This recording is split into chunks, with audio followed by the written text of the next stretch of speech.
Welcome to R, an Introduction. I'm Barton Polson, and my goal in this course is to introduce you to R.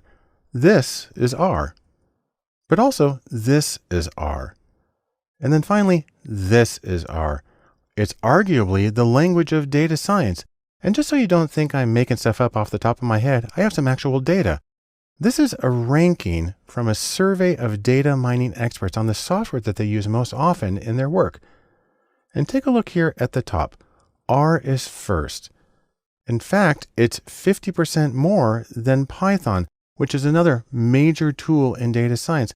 And so both of them are important, but you can see why I personally am fond of R and why it's the one that I want to start with in introducing you to data science. Now, there's a few reasons that R is especially important.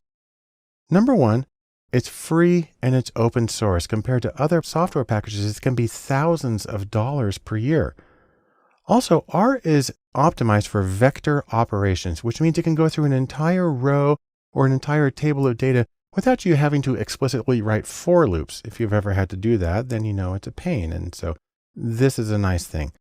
Also, R has an amazing community behind it where you can find supportive people and you can get examples of whatever it is you need to do, and you can get new developments all the time. Plus, R has over 9,000 contributed or third-party packages available that make it possible to basically do anything. Or, if you want to put it in the words of Yoda, you can say this: this is R. There is no if, only how. And in this case, I'm quoting R user Simon Blomberg. So, very briefly, in sum, here's why I want to introduce you to R. Number one, because R is the language of data science. Because it's free and it's open source, and because of the free packages that you can download and install, R makes it possible to do nearly anything when you're working with data. So I'm really glad you're here, and I'll have this chance to show you how you can use R to do your own work with data in a more productive, more interesting, and more effective way. Thanks for joining me. The first thing that we need to do for R an Introduction is to get set up. More specifically, we need to talk about installing R. The way you do this is you can download it. You just need to go to the home page for the R project for statistical computing, and that's at r-project.org. When you get there, you can click on this link in the first paragraph that says Download R. And that'll bring you to this page that lists all the places that you can download it. Now, I find the easiest is to simply go to this top one that says Cloud, because that'll automatically direct you to whichever of the below mirrors is best for your location. When you click on that, you'll end up at this page, the Comprehensive R Archive Network, or CRAN, which we'll see again in this course. You need to come here and click on your operating system. If you're on a Mac, it'll take you to this page. And the version you're going to want to click on is just right here. It's a package file that's a zipped application installation file. Click on that, download it, and follow the standard installation directions. If you're on a Windows PC, then you're probably going to want this one, Base. Again, click on it, download it, and go through the standard installation procedure. And if you're on a Linux computer, you're probably already familiar with what you need to do, so I'm not going to run through that. Now, before we get a look at what it's actually like when you open it, there's one other thing you need to do, and that is to get the files that we're going to be using in this course. On the page that you found this video, there's a link that says Download Files. If you click on that, then you'll download a zipped folder called ro1_intro_files. Download that, unzip it, and if you want to, put it on your desktop. When you open it, you're going to see something like this, a single folder that's on your desktop, and if you click on it, then it opens up a collection of scripts. The .r extension is for an R source or script file. I also have a folder with a few data files that we'll be using in one of these videos. If you simply double-click on this first file, whose full name is this, that'll open up in R, and let me show you what that looks like. When you open up the application R, you will probably get a setup of windows that look like this. On the left is the source window, or the script window, where you actually do your programming. On the right is the console window that shows you the output, and right now it's got a bunch of boilerplate text. Now, coming over here again on the left, any line that begins with a pound sign or hashtag or octothorpe is a commented line and it's not run.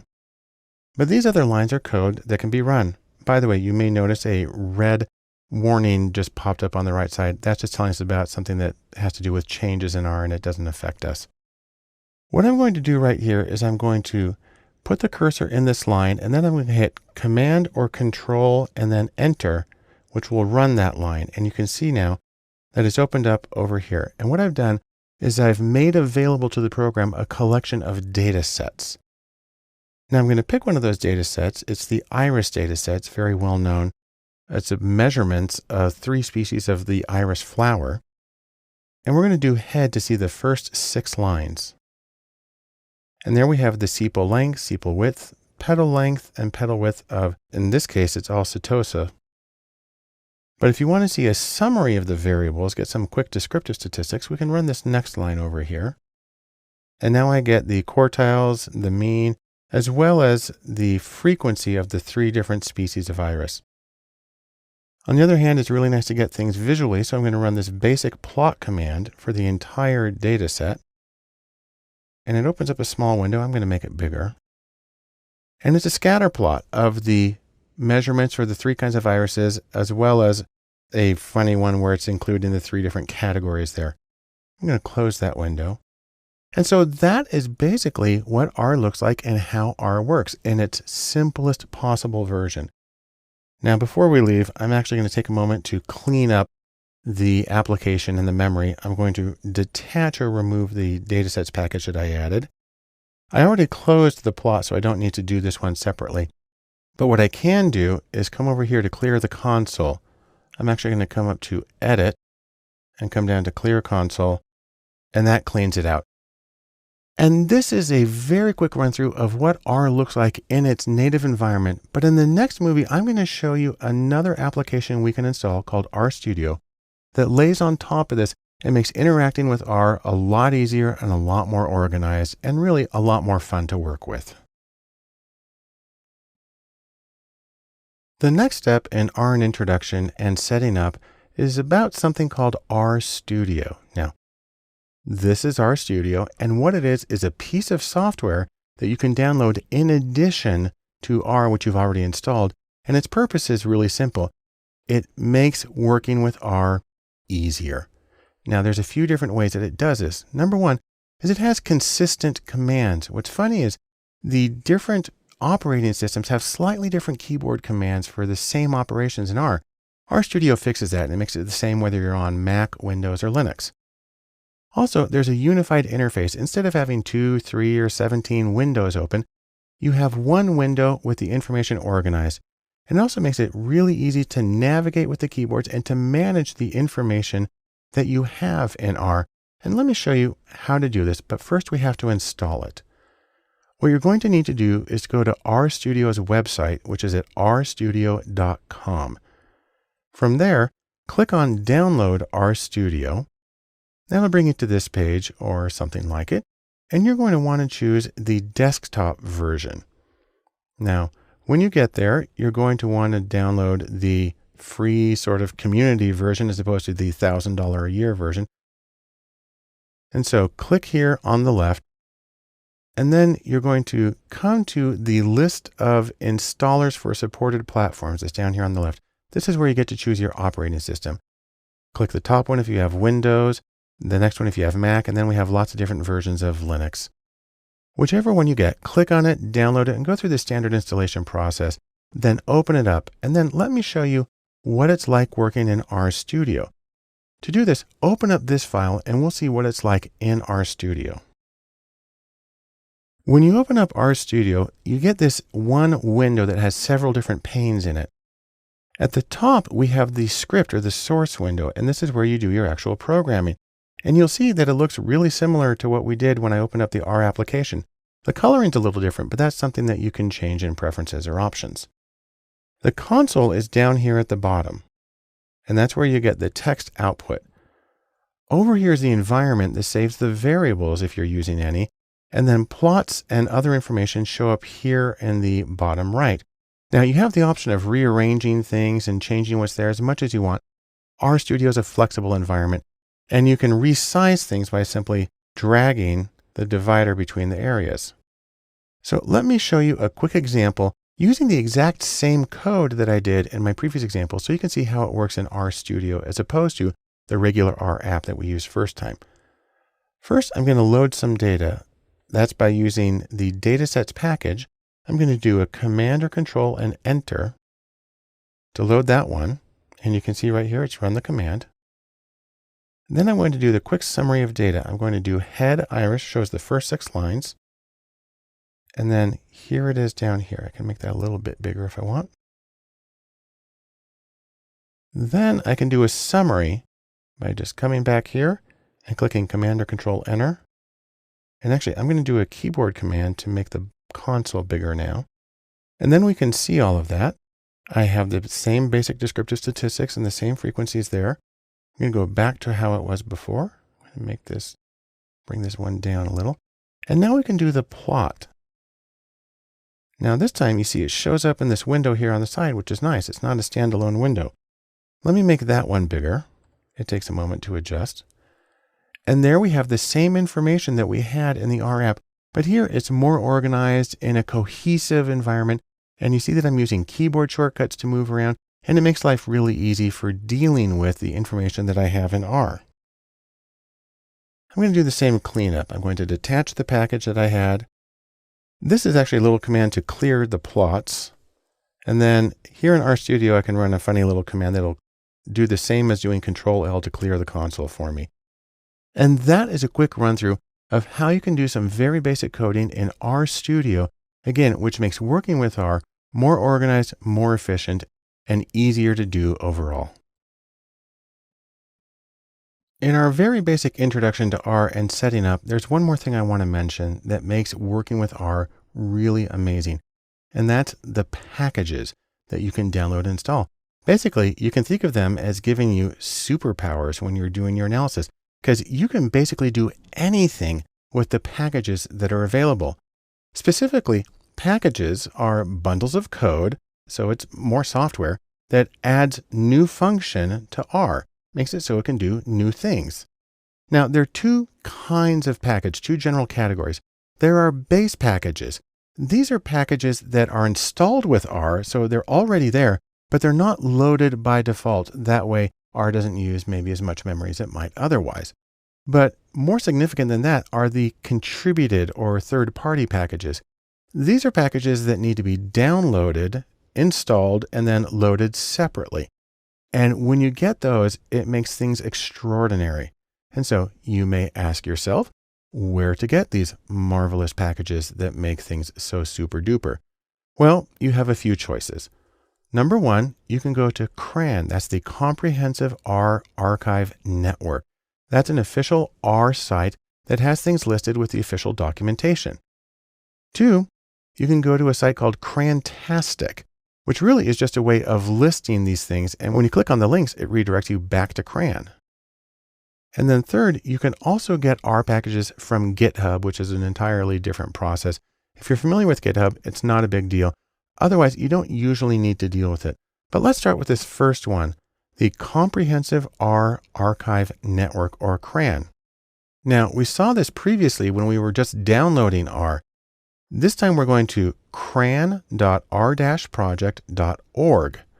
And we're specifically looking for this one, the CRAN packages. That's going to be right here on the left. Click on packages. And when you open that, you're going to have an interesting option, and that's to go to task views. And that breaks it down by topic. So we have here packages that deal with Bayesian inference, packages that deal with chemometrics and computational physics, so on and so forth. If you click on any one of those, it'll give you a short description of the packages that are available and what they're designed to do. Now, another place to get packages, I said, is Crantastic at crantastic.org. And this is one that lists the most recently updated, the most popular packages, and it's a nice way of getting some sort of information about what people use most frequently, although it does redirect you back to CRAN to do the actual downloading. And then finally, at github.com, if you go to /trending/R, you'll see the most common or most frequently downloaded packages on GitHub for use in R.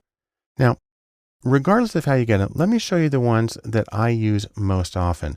And I find these make working with R really a lot more effective and a lot easier. Now, they have kind of cryptic names. The first one is dplyr, which is for manipulating data frames.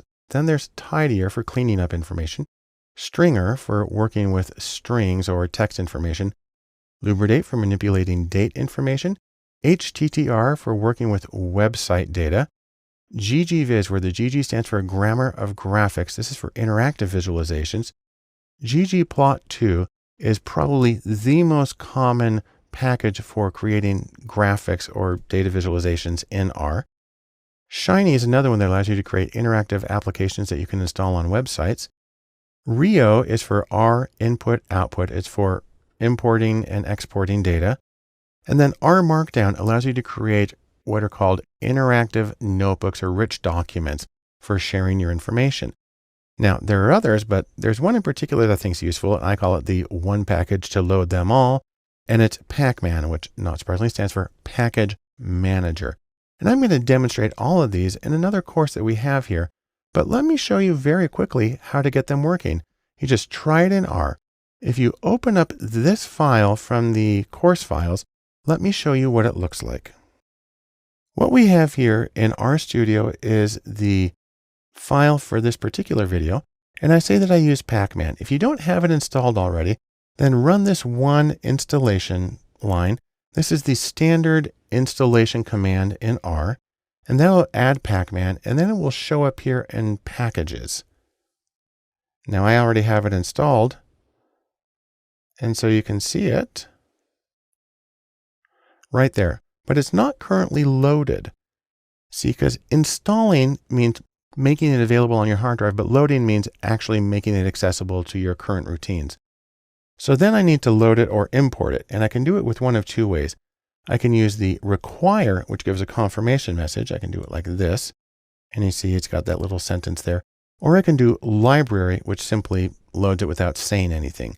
You can see now, by the way, that it's checked off, so we know it's there. Now, if you have Pacman installed, even if it's not loaded, then you can actually use Pacman to install other packages. So what I actually do is, because I have Pacman installed, I just go straight to this one. You do Pacman and then the 2 colons. It says, use this command even though this package isn't loaded. And then I load an entire collection, all the things that I showed you, starting with Pacman itself. So now I'm going to run this command. And what's nice about Pacman is if you don't have the package, it will actually install it, make it available, and load it. And I got to tell you, this is a much easier way to do it than the standard R routine. And then for base packages, that means the ones that come with R natively, like the datasets package, you still want to do it this way. You load and unload them separately. So now I've got that one available. And then I can do the work that I want to do. Now, I'm actually not going to do it right now because I'm going to show it to you in future videos. But now I have a whole collection of packages available. They're going to give me a lot more functionality and make my work more effective. I'm going to finish by simply unloading what I have here. Now, if you want to, with Pacman, you can unload specific packages, or the easiest way is to do p_unload all. And what that does is it unloads all of the add-on or contributed third-party packages. And you can see I've got the full list there of what is unloaded. However, for the base packages like datasets, you need to use the standard R command, detach, which I'll use right here. And then I'll clear my console. And that's a very quick run through of how packages can be found online, installed into R, and loaded to make your code more available. And I'll demonstrate how those work in basically every video from here on out. So you'll be able to see how to exploit their functionality to make your work a lot faster and a lot easier. Probably the best place to start when you're working with any statistics program is basic graphics, so you can get a quick visual impression of what you're dealing with. And the command in R that makes this simplest of all is the default plot command. It's also known as basic XY plotting for the X and Y axes on a graph. And what's neat about R's plot command is that it adapts to data types and to the number of variables that you're dealing with. Now, it's going to be a lot easier for me to simply show you how this works. So let's try it in R. Just open up the script file and we'll see how we can do some basic visualizations in R. The first thing that we're going to do is load some data sets from the datasets package that comes with R. We simply do library datasets, and that loads it up. We're going to use the iris data, which I've showed you before, and you'll get to see many more times. Let's look at the first few lines. I'll zoom in on that. And what this is the measurement of the sepal and petal length and width for 3 species of irises. It's a very famous data set. It's about 100 years old, and it's a great way of getting a quick feel for what we're able to do in R. I'll come back to the full window here. And what we're going to do is first get a little information about the plot command. To get help on something in R, just do the question mark and the thing you want help for. Now we're in RStudio, so this opens up right here in the help window. And you see we've got the whole set of information here, all the parameters and additional links that you can click on, and then examples here at the bottom. I'm going to come over here and I'm going to use the command for a categorical variable first, and that's the most basic kind of data that we have. And so species, which is 3 different species, is what I want to use right here. So I'm going to do plot, and then in the parentheses, you put what it is you want to plot. And what I'm doing here is I'm saying it's in the data set iris, that's our data frame actually. And then the $sign says use this variable that's in that data. So that's how you specify the whole thing. And then we get an extremely simple 3-bar chart. I'll zoom in on it. And what it tells you is that we have 3 species of iris, setosa, versicolor, and virginica, and then we have 50 of each. And so it's nice to know that we have balanced group, that we have 3 groups, because that might affect some of the analyses that you do. And it's an extremely quick and easy way to begin looking at the data. I'll zoom back out. Now let's look at a quantitative variable, so one that's on an interval or nominal level of measurement. For this one, I'll do petal length. And you see I do the same thing, plot, and then iris, and then petal length. Please note, I'm not telling R that this is now a quantitative variable. On the other hand, it's able to figure that one out by itself. Now, this one's a little bit funny because it's a scatter plot. I'm going to zoom in on it. But the x-axis is the index number or the row number in the data set, so that one's really not helpful. It's the variable that's going on the y that's the petal length that you get to see the distribution. On the other hand, you know that we have 50 of each species, and we have the setosa, and then we have the versicolor, and then we have the virginica. And so you can see that there are group differences on these 3 things. Now what I'm going to do is I'm going to ask for a specific kind of plot to break it down more explicitly between the 2 categories. That is, I'm going to put in 2 variables now where I have my categorical species and then a comma and then the petal length, which is my quantitative measurement. I'm going to run that again. You just hit Control or Command and Enter. And this is one that I'm looking for here. Let's zoom in on that. Again, you see that it's adapted and it knows, for instance, that the first variable I gave it is categorical. The second was quantitative, and the most common chart for that is a box plot. And so that's what it automatically chooses to do. And you can see it's a good plot here. We can see very strong separation between the groups on this particular measurement. I'll zoom back out. And then let's try a quantitative pair. So now I'll do petal length and petal width. So it's going to be a little bit different. I'll run that command. And now this one is a proper scatter plot where we have a measurement across the bottom and a measurement up the side. But you can see that there's a really strong positive association between these 2. So not surprisingly, as a petal gets longer, it generally also gets wider. So it just gets bigger overall. And then finally, if I want to run the plot command on the entire data set, the entire data frame, this is what happens. We do plot and then iris. Now we've seen this one in previous examples, but let me zoom in on it. And what it is an entire matrix of scatter plots of the 4 quantitative variables. And then we have species, which is kind of funny because it's not labeling them. But it shows us a dot plot for the measurements of each species. And this is a really nice way, if you don't have too many variables, of getting a very quick holistic impression of what's going on in your data.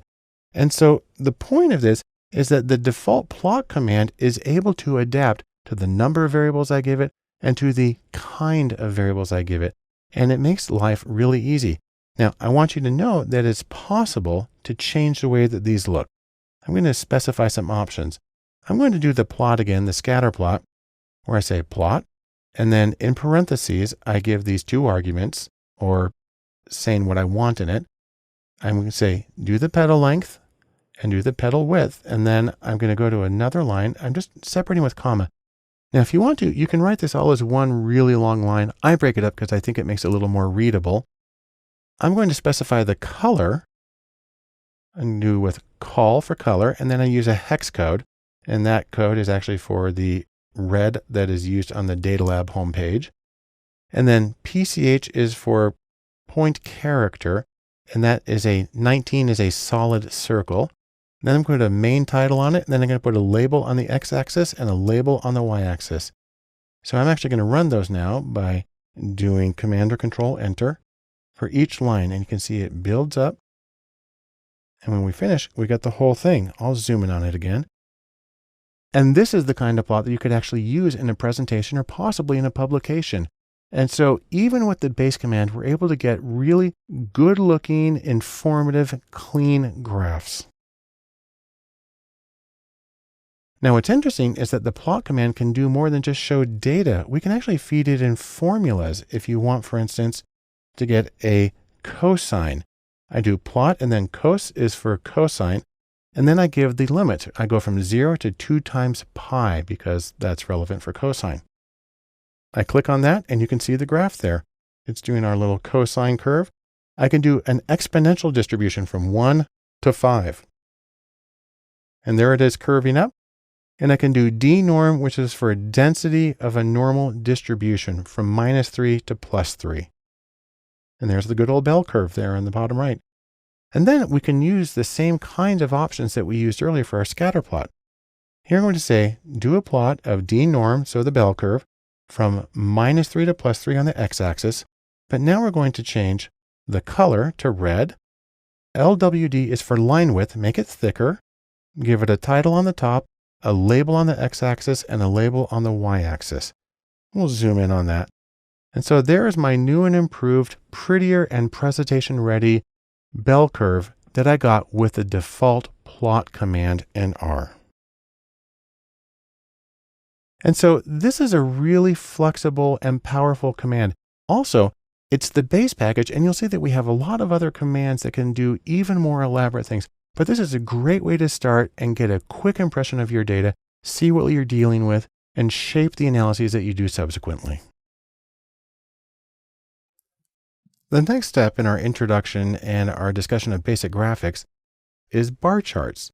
And the reason I like to talk about bar charts is this, because simple is good. And when it comes to bar charts are the most basic graphic for the most basic data. And so they're a wonderful place to start in your analysis. Let me show you how this works. Just try it in R, open up the script, and let's run through and see how it works. When you open up the file in RStudio, the first thing we're going to want to do is come down here and open up the datasets package. And then we're going to scroll down a little bit and we're going to use a dataset called MT Cars. Let's get a little bit of information about this. Do the question mark in the name of the dataset. This is Motor Trend, that's a magazine, car road tests from 1974. So, they're 42 years old. Let's take a look at the first few rows of what's in MT Cars by doing head. Then I'm going to zoom in on this. And what you can see is that we have a list of cars, the Mazda RX-4 and the wagon, the Datsun 710, the AMC Hornet. And I actually remember these cars. And we have several variables on each of them. We have the MPG, miles per gallon. We have the number of cylinders, the displacement in cubic inches, the horsepower, the final drive ratio, which has to do with the axle. And then we have the weight in tons, the quarter mile time in seconds. And these are a bunch of really, really slow cars. VS is for whether the cylinders are in a V or whether they are in a straight or inline. And then the AM is for automatic or manual. And then if we go down to the next line, we have gear, which is the number of gears in the transmission, and carb for how many carburetor barrels they have, which is, we don't even use carburetors anymore. Anyhow, so that's what's in the data set. I'll zoom back out. Now, if we want to do a really basic bar chart, you might think that the most obvious thing to do would be to use R's bar plot command. That's its name for the bar chart. And then to specify the data set, MD cars, and then the $sign, and then the variable that we want, cylinders.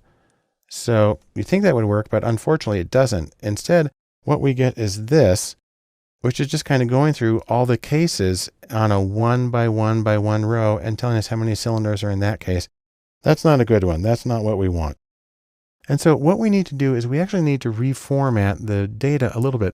By the way, you would have to do the exact same thing if you wanted to make a bar chart in a spreadsheet like Excel or Google Sheets. You can't do it with the raw data. You first need to create a summary table. And so what we're going to do here is we're going to use the command table.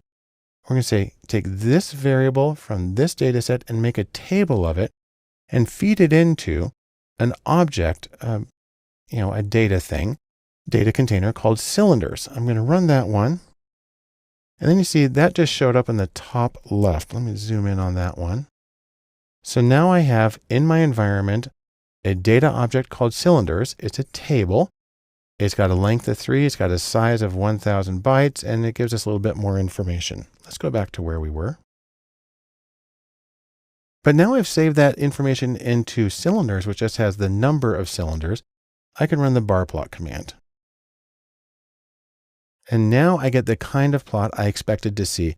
From this, we see that we have a fair number of cars with 4 cylinders, a smaller number with 6, and because this is in 74, we've got a lot of 8-cylinder cars in this particular data set. Now, we can also use the default plot command, which I showed you previously on the same data, but it's going to do something a little different. It's actually going to make a line chart where the lines are the same length of each bars. I'd probably use the bar plot instead because it's easier to tell what's going on. But this is a way of making a default chart that gives you the information you need for the categorical variables. Remember, simple is good, and that's a great way to start. In our last video on basic graphics, we talked about bar charts. If you have a quantitative variable, then the most basic kind of chart is a histogram. And this is for data that is quantitative or scaled or measured or interval or ratio level. All of those are referring to basically the same thing. And in all of those, you want to get an idea of what you have, and a histogram allows you to see what you have. Now, there's a few things that you're going to be looking for with a histogram. Number one, you're going to be looking for the shape of the distribution. Is it symmetrical? Is it skewed? Is it unimodal, bimodal? You're going to look for gaps or big empty spaces in the distribution. You're also going to look for outliers, unusual scores, because those can distort any of your subsequent analyses. You'll look for symmetry to see whether you have the same number of high and low scores or whether you have to do some sort of adjustment to the distribution. But this is going to be easier if we just try it in R. So open up this R script file and let's take a look at how we can do histograms in R. When you open up the file, the first thing we need to do is come down here and load the data sets. We'll do this by running the library command. I just do Control or Command Enter. And then we can do the iris data set. Again, we've looked at it before, but let's get a little bit of information from it by asking for help on iris.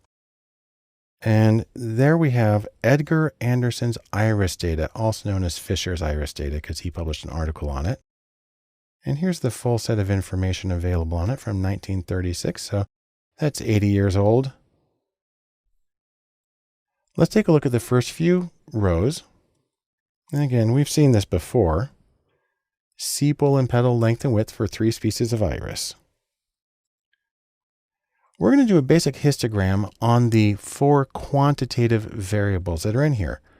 And so I'm going to use just the hist command. So hist, and then the dataset iris, and then the $sign to say which variable, and then sepal.length. When I run that, I get my first histogram. Let's zoom in on a little bit. And what happens here is, of course, it's a basic sort of black line on white background, which is fine for exploratory graphics. And it gives us a default title that says histogram of the variable, and it gives us the clunky name, which is also on the x-axis on the bottom. It automatically adjusts the x-axis, and it chooses about 7 or 9 bars, which is usually the best choice for a histogram. And then on the left, it gives us the frequency, or the count of how many observations are in that group. So for instance, we have only 5 irises whose sepal length is between 4 and 4.5 centimeters, I think it is. Let's zoom back out. And let's do another one now, this time for sepal width. You can see that's almost a perfect bell curve. If we do petal length, we get something different. Let me zoom in on that one. And this is where we see a big gap. We've got a really strong bar there at the low end. In fact, it goes above the frequency axis. And then we have a gap and then sort of a bell curve. That lets us know that there's something interesting going on with the data that we're going to want to explore a little more fully. And then we'll do another one for petal width. I'll just run this command. And you can see the same kind of pattern here where there's a big clump at the low end, there's a gap, and then there's sort of a bell curve beyond that. Now, another way to do this is to do the histograms by groups, and that would be an obvious thing to do here because we have 3 different species of iris. So what we're going to do here is we're going to put the graphs into 3 rows, one above another in one column. I'm going to do this by changing a parameter. PAR is for parameter, and I'm giving it the number of rows that I want to have in my output. And I need to give it a combination of numbers. I do the C, which is for concatenate. It means treat these 2 numbers as one unit, where 3 is the number of rows, and then the 1 is the number of columns. So I run that. It doesn't show anything just yet. And then I'm going to come down and I'm going to do this more elaborate command. I'm going to do hist. That's the histogram that we've been doing. I'm going to do petal length, except this time in square brackets, I'm going to put a selector. This means use only these rows. And the way I do this is by saying, I want to do it for the setosa irises. So I say iris, that's the data set, and then $, and then species is the variable, and then 2 equals, because in computers, that means is equivalent to. And then in quotes, and I have to spell it exactly the same with the same capitalization, I do setosa. So this is the variable and the row selection. I'm also going to put in some limits for the X because I want to manually make sure that all 3 of the histograms I have the same X scale. So I'm going to specify that. Breaks is for how many bars I want in the histogram. And actually what's funny about this is it's really only a suggestion that you give to the computer. Then I'm going to put a title above that one. I'm going to have no X label and I'm going to make it red. So I'm going to do all of that right now. I'll just run each line. And then you see I have a very skinny chart. Let's zoom in on it. And so it's very short, but that's because I'm going to have multiple charts, and it's going to make more sense when we look at them all together. But you can see, by the way, that the petal width for the setosa irises is on the low end. Now let's do the same thing for versicolor.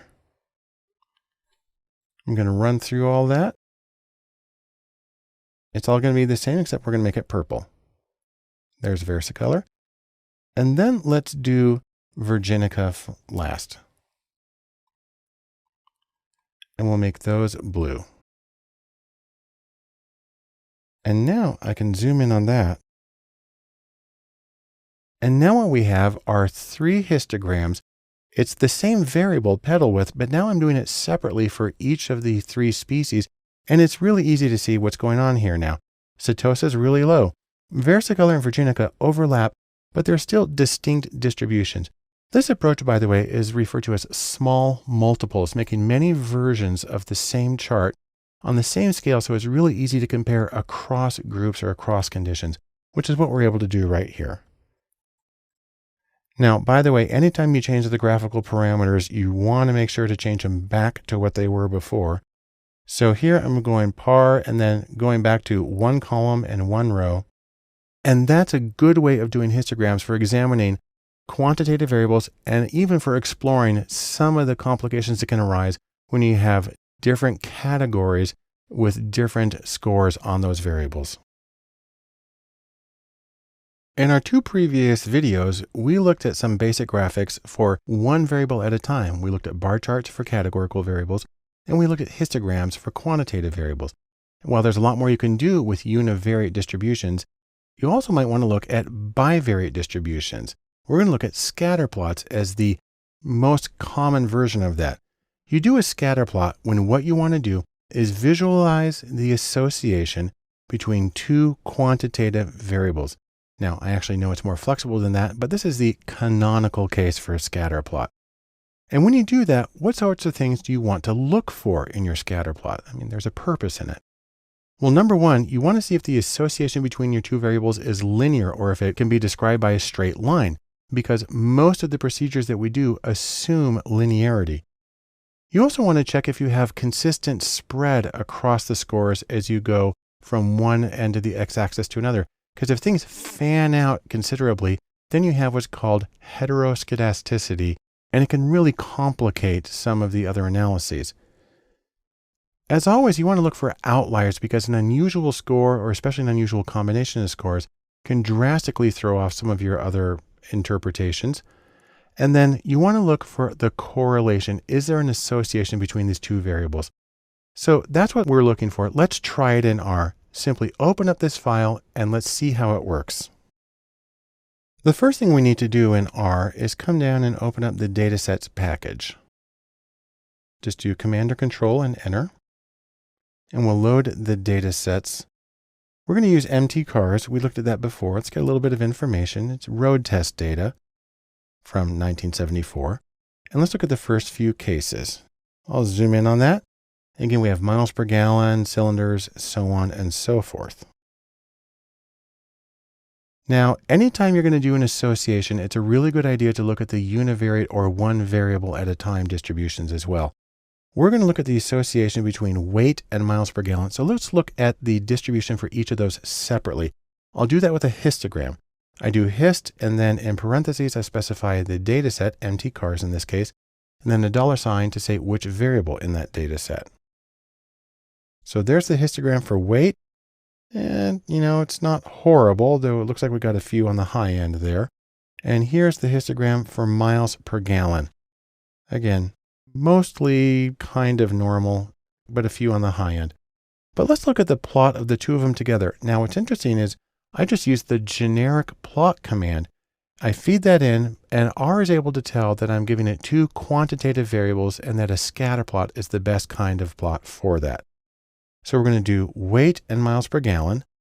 And then let me zoom in on that. And what you see here is one circle for each car at the joint position of its weight and its miles per gallon. And it's a strong downhill pattern. Not surprisingly, the more a car weighs, and we have some in this data set that are 5 tons, the lower its miles per gallon. We get down to about 10 miles per gallon here.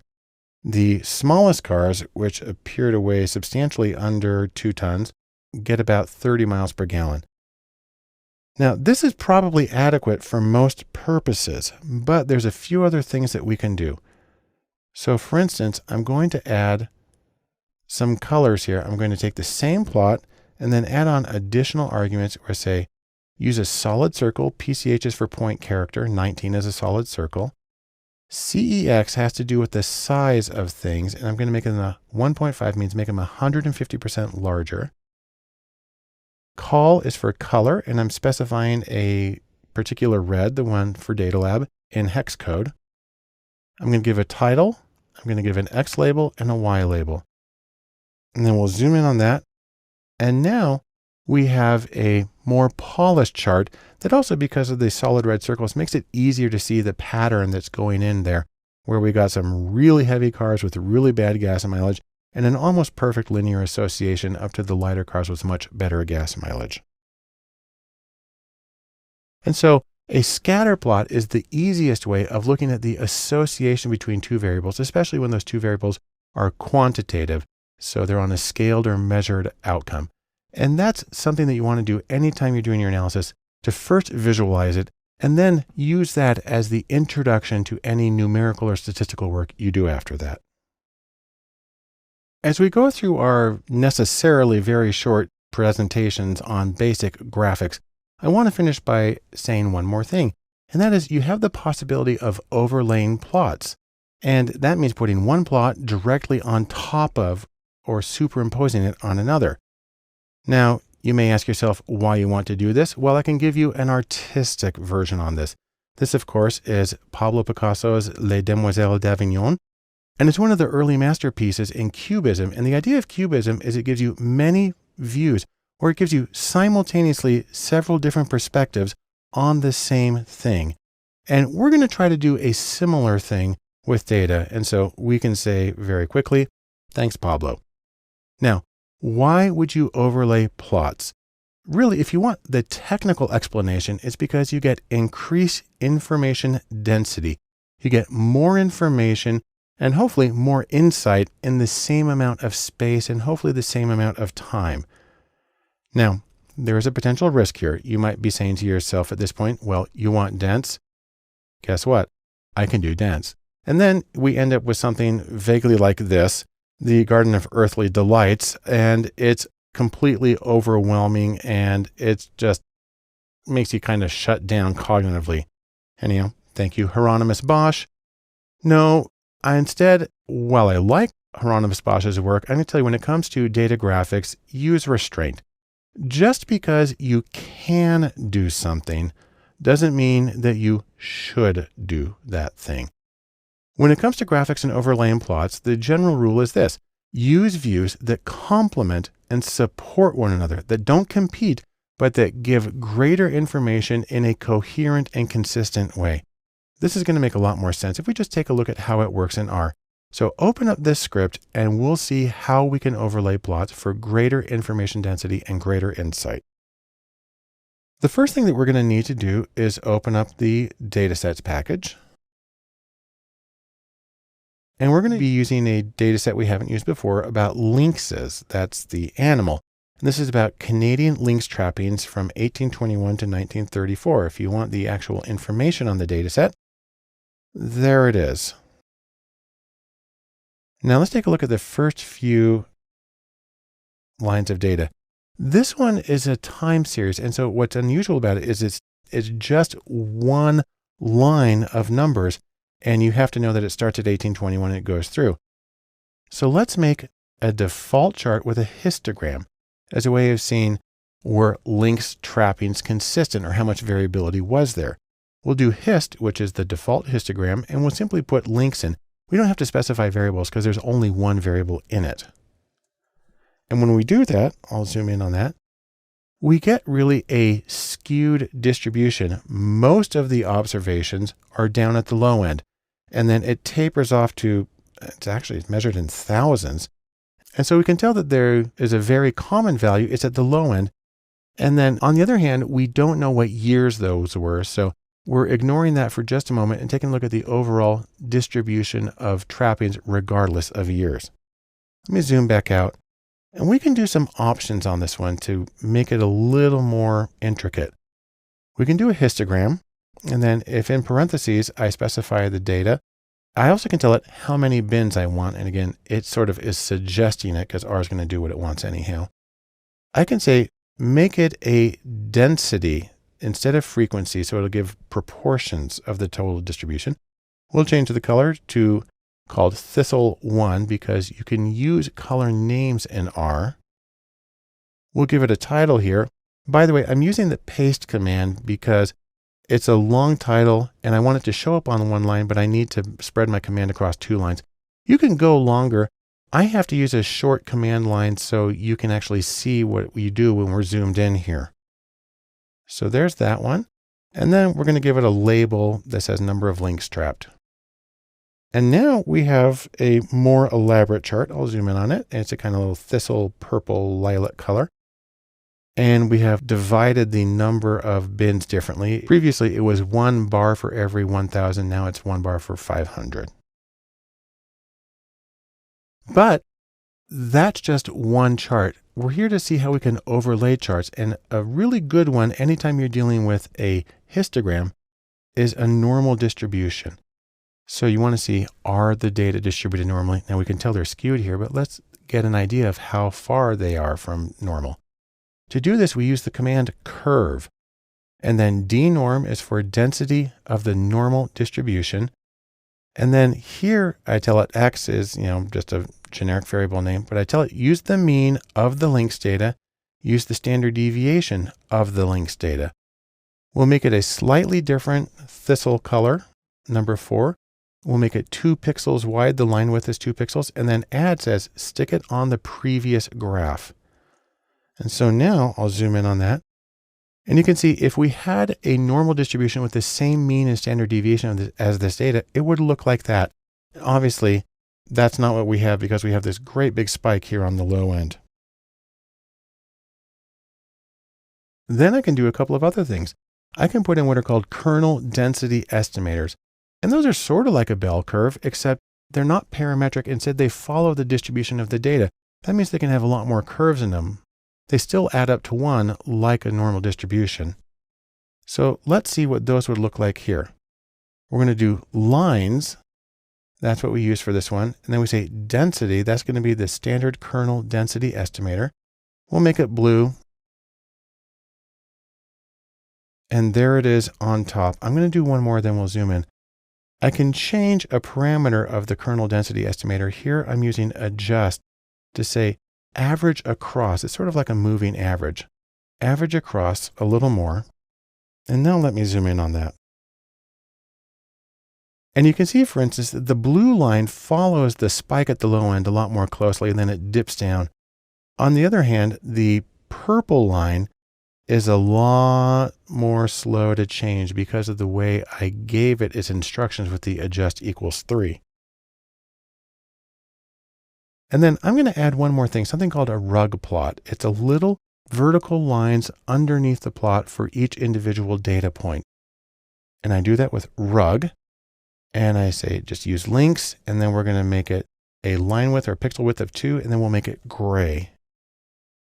And that, and I zoom in, is our final plot. You can see now that we have the individual observations marked, and you can see why each bar is as tall as it is and why the kernel density estimator follows the distribution that it does.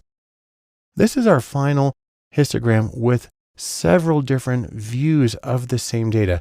It's not cubism, but it's a great way of getting a richer view of even a single variable that can then inform the subsequent analyses you do to get more meaning and more utility out of your data.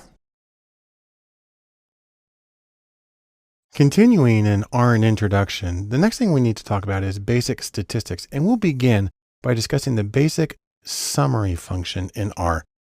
The idea here is that once you have done the pictures, that you've done the basic visualizations, then you're going to want to get some precision by getting numerical or statistical information. Depending on the kinds of variables you have, you're going to want different things. So for instance, you're going to want counts or frequencies for categories, and then you're going to want things like quartiles and the mean for quantitative variables. We can try this in R, and you'll see that it's a very, very simple thing to do. Just open up this script and follow along. What we're going to do is load the datasets package, controller command, and then enter. And we're actually going to look at some data and do an analysis that we've seen several times already. We're going to load the iris data, and let's take a look at the first few lines. And again, this is 4 quantitative measurements on the sepal and petal length and width of 3 species of iris flowers. And what we're going to do is we're going to get summary in 3 different ways. First, we're going to do summary for a categorical variable. And the way we do this is we use the summary function, and then we say iris, because that's the data set, and then a $sign, and then the name of the variable that we want. So in this case, it's species. We'll run that command, and you can see it just says setosa 50, versicolor 50, and virginica 50. And those are the frequencies or the counts for each of those 3 categories in the species variable. Now we're going to get something more elaborate for the quantitative variable. We'll use sepal length for that one, and I'll just run that next line. And now you can see it lays it out horizontally. We have the minimum value of 4.3, then we have the first quartile of 5.1, the median, then the mean, then the third quartile, and then the maximum score of 7.9. And so this is a really nice way of getting a quick impression of the spread of scores. And also by comparing the median and the mean, sometimes you can tell whether it's symmetrical or there's skewness going on. And then you have one more option, and that is getting a summary for the entire data frame or data set at once. And what I do is I simply do summary, and then in the parentheses for the argument, I just give the name of the data set, Iris. And this one I need to zoom in a little bit, because now it arranges it vertically, where we do sepal length. So that's our first variable, and we get the quartiles and we get the median. Then we do sepal width, petal length, petal width. And then it switches over at the last one, species, where it gives us the counts or frequencies of each of those three categories. And so that's the most basic version of what you're able to do with the default summary variable in R. It gives you quick descriptives, gives you the precision to follow up on some of the graphics that we did previously, and it gets you ready for your further analyses. As you're starting to work with R and you're getting basic statistics, you may find you want a little more information than the base summary function gives you. In that case, you can use something called describe. And its purpose is really easy. It gets more detail. Now, this is not included in R's base functionality. Instead, this comes from a contributed package. It comes from the psych package. And when you run describe from psych, this is what you're going to get. You'll get N, that's the sample size, the mean, the standard deviation, the median, the 10% trimmed mean, the median absolute deviation, the minimum and maximum values, the range, skewness and kurtosis, and standard errors. Now, don't forget, you still want to do this after you do your graphical summaries. Pictures first, numbers later. But let's see how this works in R. Simply open up this script and we'll run through it step by step.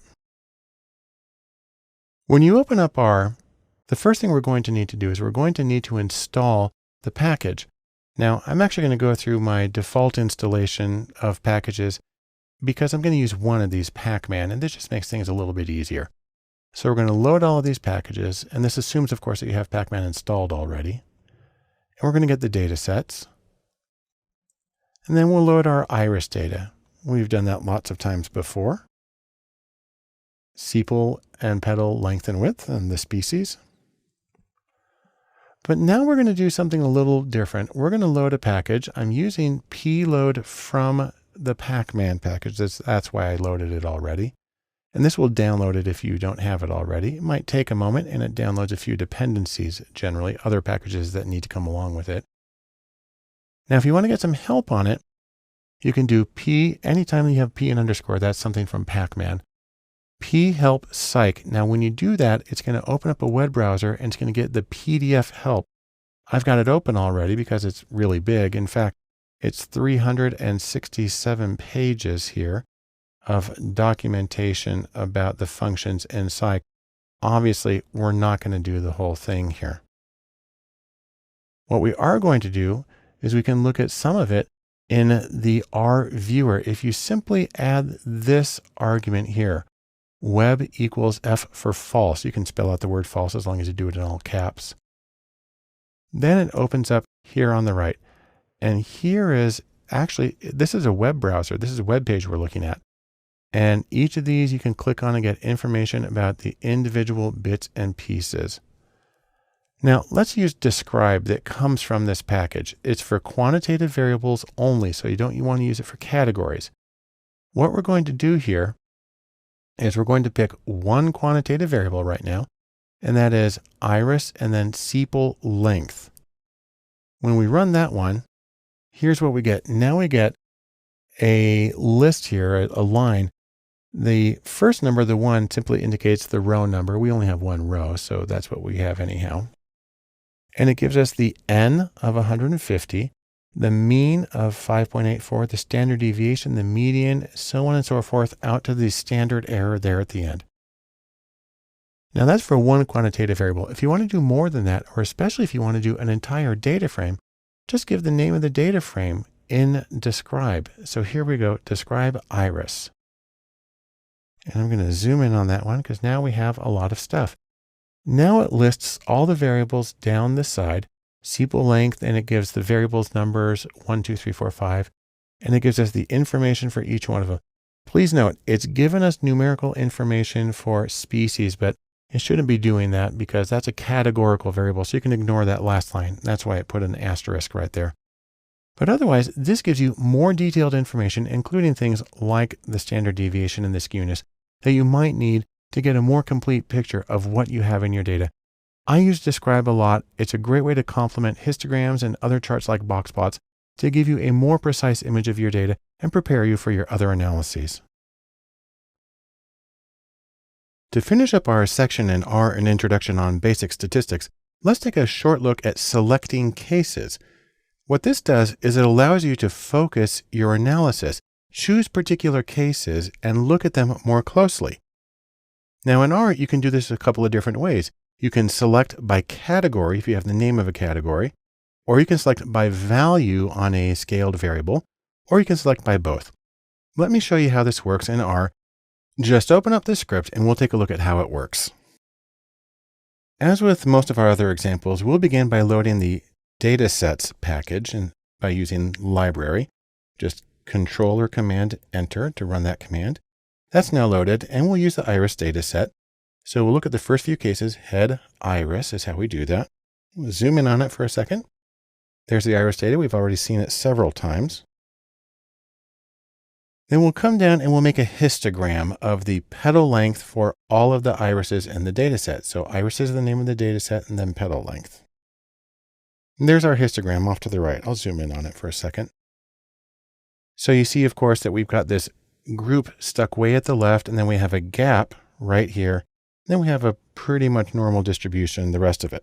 I'll zoom back out. We can also get some summary statistics. I'll do that right here for petal length. There we have the minimum value, the quartiles, and the mean. Now let's do one more thing, and let's get the name of the species. That's going to be our categorical variable, and the number of cases of each species.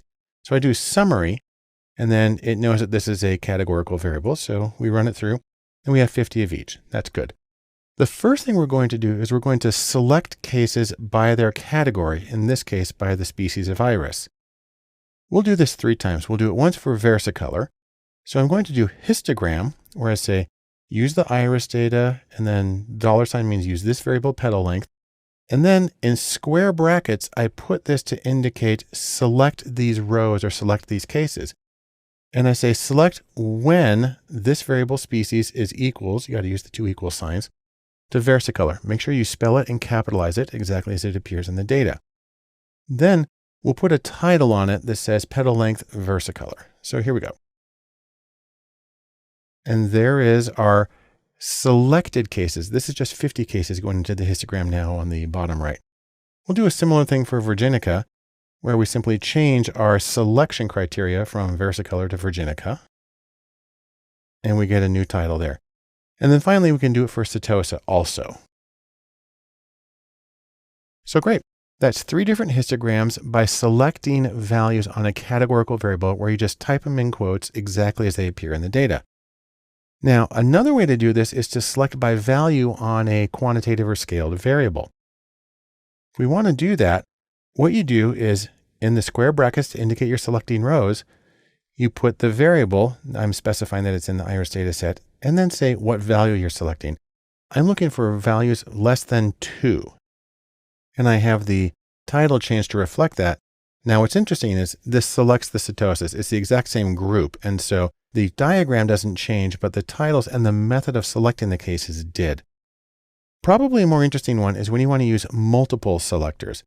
Let's look for Virginica. That'll be our species. And we want short petals only. So this says what variable we're using, petal length. And this is how we select. We say iris $species. So that tells us which variable is equal to, with the 2 equals, Virginica. And then I just put an ampersand and then say iris petal length is less than 5.5. Then I can run that. I get my new title and I'll zoom in on it. And so what we have here are just Virginica, but the shorter ones. And so this is a pair of selectors used simultaneously. Now, another way to do this, by the way, is if you know you're going to be using the same subsample many times, you might as well create a new data set that has just those cases. And the way you do that is you specify the data that you're selecting from, then in square brackets, the rows and the columns. And then you use the assignment operator, that's the less than and dash here, which you can read as get. So I'm going to create one called i.setosa for iris setosa. And I'm going to do it by going to the iris data and in species reading just setosa. I then put a comma because this one selects the rows. I need to tell it which columns. If I want all of them, you just leave it blank. So I'm going to do that. And now you see up here in the top right, I'll zoom in on it. I now have a new object, a new data object in the environment. It's a data frame called isetosa. And we can look at that subsample that I've just created. We'll get the head of just those cases. Now you see, it looks just the same as the other ones, except it only has 50 cases as opposed to 150. I can get a summary for those cases. And this time I'm doing just the petal length. And I can also get a histogram for the petal length, and it's going to be just the setosas. And so that's several ways of dealing with subsamples and again, saving the selection if you're going to be using it multiple times. It allows you to drill down on the data and get a more focused picture of what's going on and helps inform your analyses that you carry on from this point. The next step in R and Introduction is to talk about accessing data. And to get that started, we need to say a little bit about data formats. And the reason for that is sometimes your data, it's like talking about apples and oranges. You have fundamentally different kinds of things. Now, there are two ways in particular that this can happen. The first one is you can have data of different types, different data types. And then regardless of the type, you can have your data in different structures. And it's important to understand each of these. We'll start by talking about data types. This is like the level of measurement of a variable. You can have numeric variables, which usually come in integer, whole number, or single precision, or double precision. You can have character variables with text in them. We don't have string variables in R, they're all character. You can have logical, which are true, false, or otherwise called Boolean. You can have complex numbers, and you can have a data type raw. But regardless of which kind that you have, you can arrange them into different data structures. The most common structures are vector, matrix or array, data frame, and list. We'll take a look at each of these. A vector is one or more numbers in a one-dimensional array. Imagine them all in a straight line. Now, what's interesting here is that in other situations, if it's a single number, it would be called a scalar. But in R, it's still a vector. It's just a vector of length 1. The important thing about vectors is that the data are all of the same data type.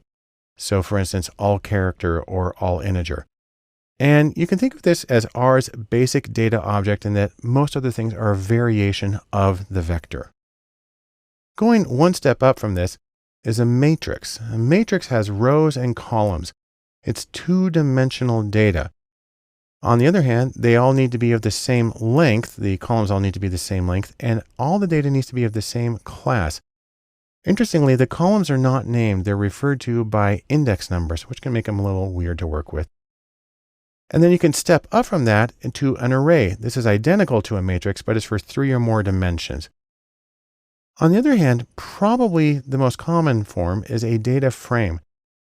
This is a two-dimensional collection that can have vectors of multiple types. You can have character variables in one, you can have integer variables in another, you can have logical in a third. The trick is they all need to be the same length. And you can think of this as the closest thing that R has that's analogous to a spreadsheet. And in fact, if you import a spreadsheet, it's going to go into a data frame typically. Now, the neat thing is that R has special functions for working with data frames, things that you can do with those you can't do with others. And we'll see how those work as we go through this course and through others. And then finally, there's the list. This is R's most flexible data format. You can put basically anything in the list. It's an ordered collection of elements, and you can have any class, any length, any structure, and interestingly, lists can include lists, and so on and so forth. So it gets like the Russian nesting dolls. You have one inside the other, one inside the other. Now, the trick is that may sound very flexible and may be very good. It's actually kind of hard to work with lists. And so a data frame really is sort of the optimal level of complexity for a data structure. And then let me talk about something else here, the idea of coercion. Now, in the world of ethics, coercion is a bad thing. In the world of data science, coercion is good. What it means here is coercion is changing a data object from one type to another. It's changing the level of measurement or the nature of the variable that you're dealing with. So for example, you can change a character to a logical, you can change a matrix to a data frame, you can change double precision to integer. You can do any of these. It's going to be easiest to see how it works if we go to R and give it a whirl. So open up this script and let's see how it works in RStudio. Now for this demonstration of data types, we don't need to load any packages. We're just going to run through things all on their own. We'll start with numeric data. And what I'm going to do is I'm going to create a data object, a variable called N1, my first numeric variable. And then I use the assignment operator. That's this, the little left arrow. And it's read as N1 gets 15. Now, R does double precision by default. Let me do this N1. Then you can see that it showed up here on the top right. If I call the name of that object, it'll show its contents in the console. So I just type N1 and run that. And there you can see in the console at the bottom left, it brought up a 1 in square brackets. That's an index number for the first object in an array. And this is an array of one number, but there it is, and we get the value of 15. Also, we can use the R command type of to get a confirmation of what type of variable this is. And it's double precision by default. We can also do another one where we do 1.5. We can get its contents, 1.5, and then we see that it also is double precision. If we want to come down and do character, I'm calling that C1 for my first character variable. You see that I do C1, the name of the object I want to create. I put the assignment operator, the less than and dash, which is read as gets. And then I have in double quotes. In other languages, you would do single quotes for a single character, and you would use double quotes for strings. They're the same thing in R. And I put in double quotes the lowercase c. That's just something I chose. So I feed that in. You can see that it showed up in the global environment there on the right. We can call it forward, and you see it shows up with the double quotes on it. We got the type of, and it's a character. That's good. If we want to do an entire string of text, I can feed that into C2 just by having it all in the double quotes. And we pull it out, and we see that it also is listed as a character, even though in other languages it would be called a string. We can do logical. This is L1 for logical first. And I'm feeding in true. When you write true or false, they have to be all caps, or you can do just the capital T or the capital F. And then I call that one out, and it says true. Notice, by the way, there's no quotes around it. That's one way you can tell that it's a logical and not a character. If we put quotes into it, it would be a character variable. And we get the type of, and there we go, it's logical. I said you can also use abbreviations, so for my second logical variable, L2, I'll just use F. I feed that in, and now you see that when I ask it to tell me what it is, it prints out the whole word false. And then we get the type of, again, also logical. Then we can come down to data structures. I'm going to create a vector, which is a collection, a one-dimensional collection, and I'm doing it by creating V1 for vector 1. And then I use the C here, which stands for concatenate. You can also think of it as like combine or collect. And I'm going to put 5 numbers in there. You need to use a comma between the values. And then I call out the object, and there's my 5 numbers. Notice it shows them without the commas, but I had to have the commas going in. And then I ask R, is it a vector? Is period vector? And then I ask about it, and it's just going to say true. Yes, it is. I can also make a vector of characters. I do that right here. I get the characters, and it's also a vector. And I can make a vector of logical values, true and false. Call that, and it's a vector also. Now a matrix, you may remember, is going in more than one dimension. In this case, I'm going to call it M1 for matrix 1, and I'm using the matrix function. So I'm saying matrix and then combine these values, T, T, F, F, T, F. And then I'm saying how many rows I want in it, and it can figure out the number of columns by doing some math. So I'm going to put that into M1, and then I'll ask for it. And you see now it displays it in the rows and columns, and it writes out the full true or false. Now I can do another one where I'm going to do a second matrix, and this is where I explicitly shape it in the rows and columns. Now, that's for my convenience. R doesn't care that I broke it up to make the rows and columns, but it's a way of working with it. And if I want to tell it to organize it to go by rows, I can specify that with the by row equals t or true command. I do that, and now I have the A, B, C, D. And you see, by the way, that I have the index numbers. On the left are the row index numbers. That's row 1 and row 2. And on the top are the column index numbers, and they come second, which is why it's blank and then 1 for the first column, and then blank and then 2 for the second column. Then we can make an array. What I'm going to do here is I'm going to create data, and I'm going to use the colon operator, which says, give me the numbers 1 through 24. I still have to use the concatenate to combine them. And then I give the dimensions of my array, and it goes rows, columns, and then tables, because I'm using 3 dimensions here. I'm going to feed that into an object called array1. And there's my array right there. You can see that I have 2 tables. In fact, let me zoom in on that one. And so it starts at the last level, which is the table. And then we have the rows and the columns listed separately for each of them.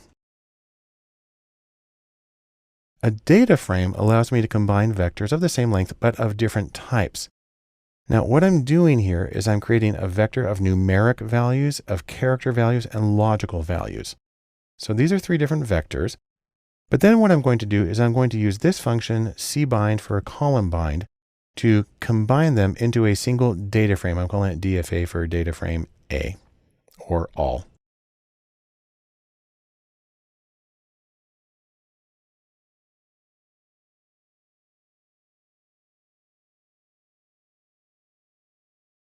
Now the trick here is that we had some unintentional coercion. By just using cbind, what it did is it coerced it all to the most general format.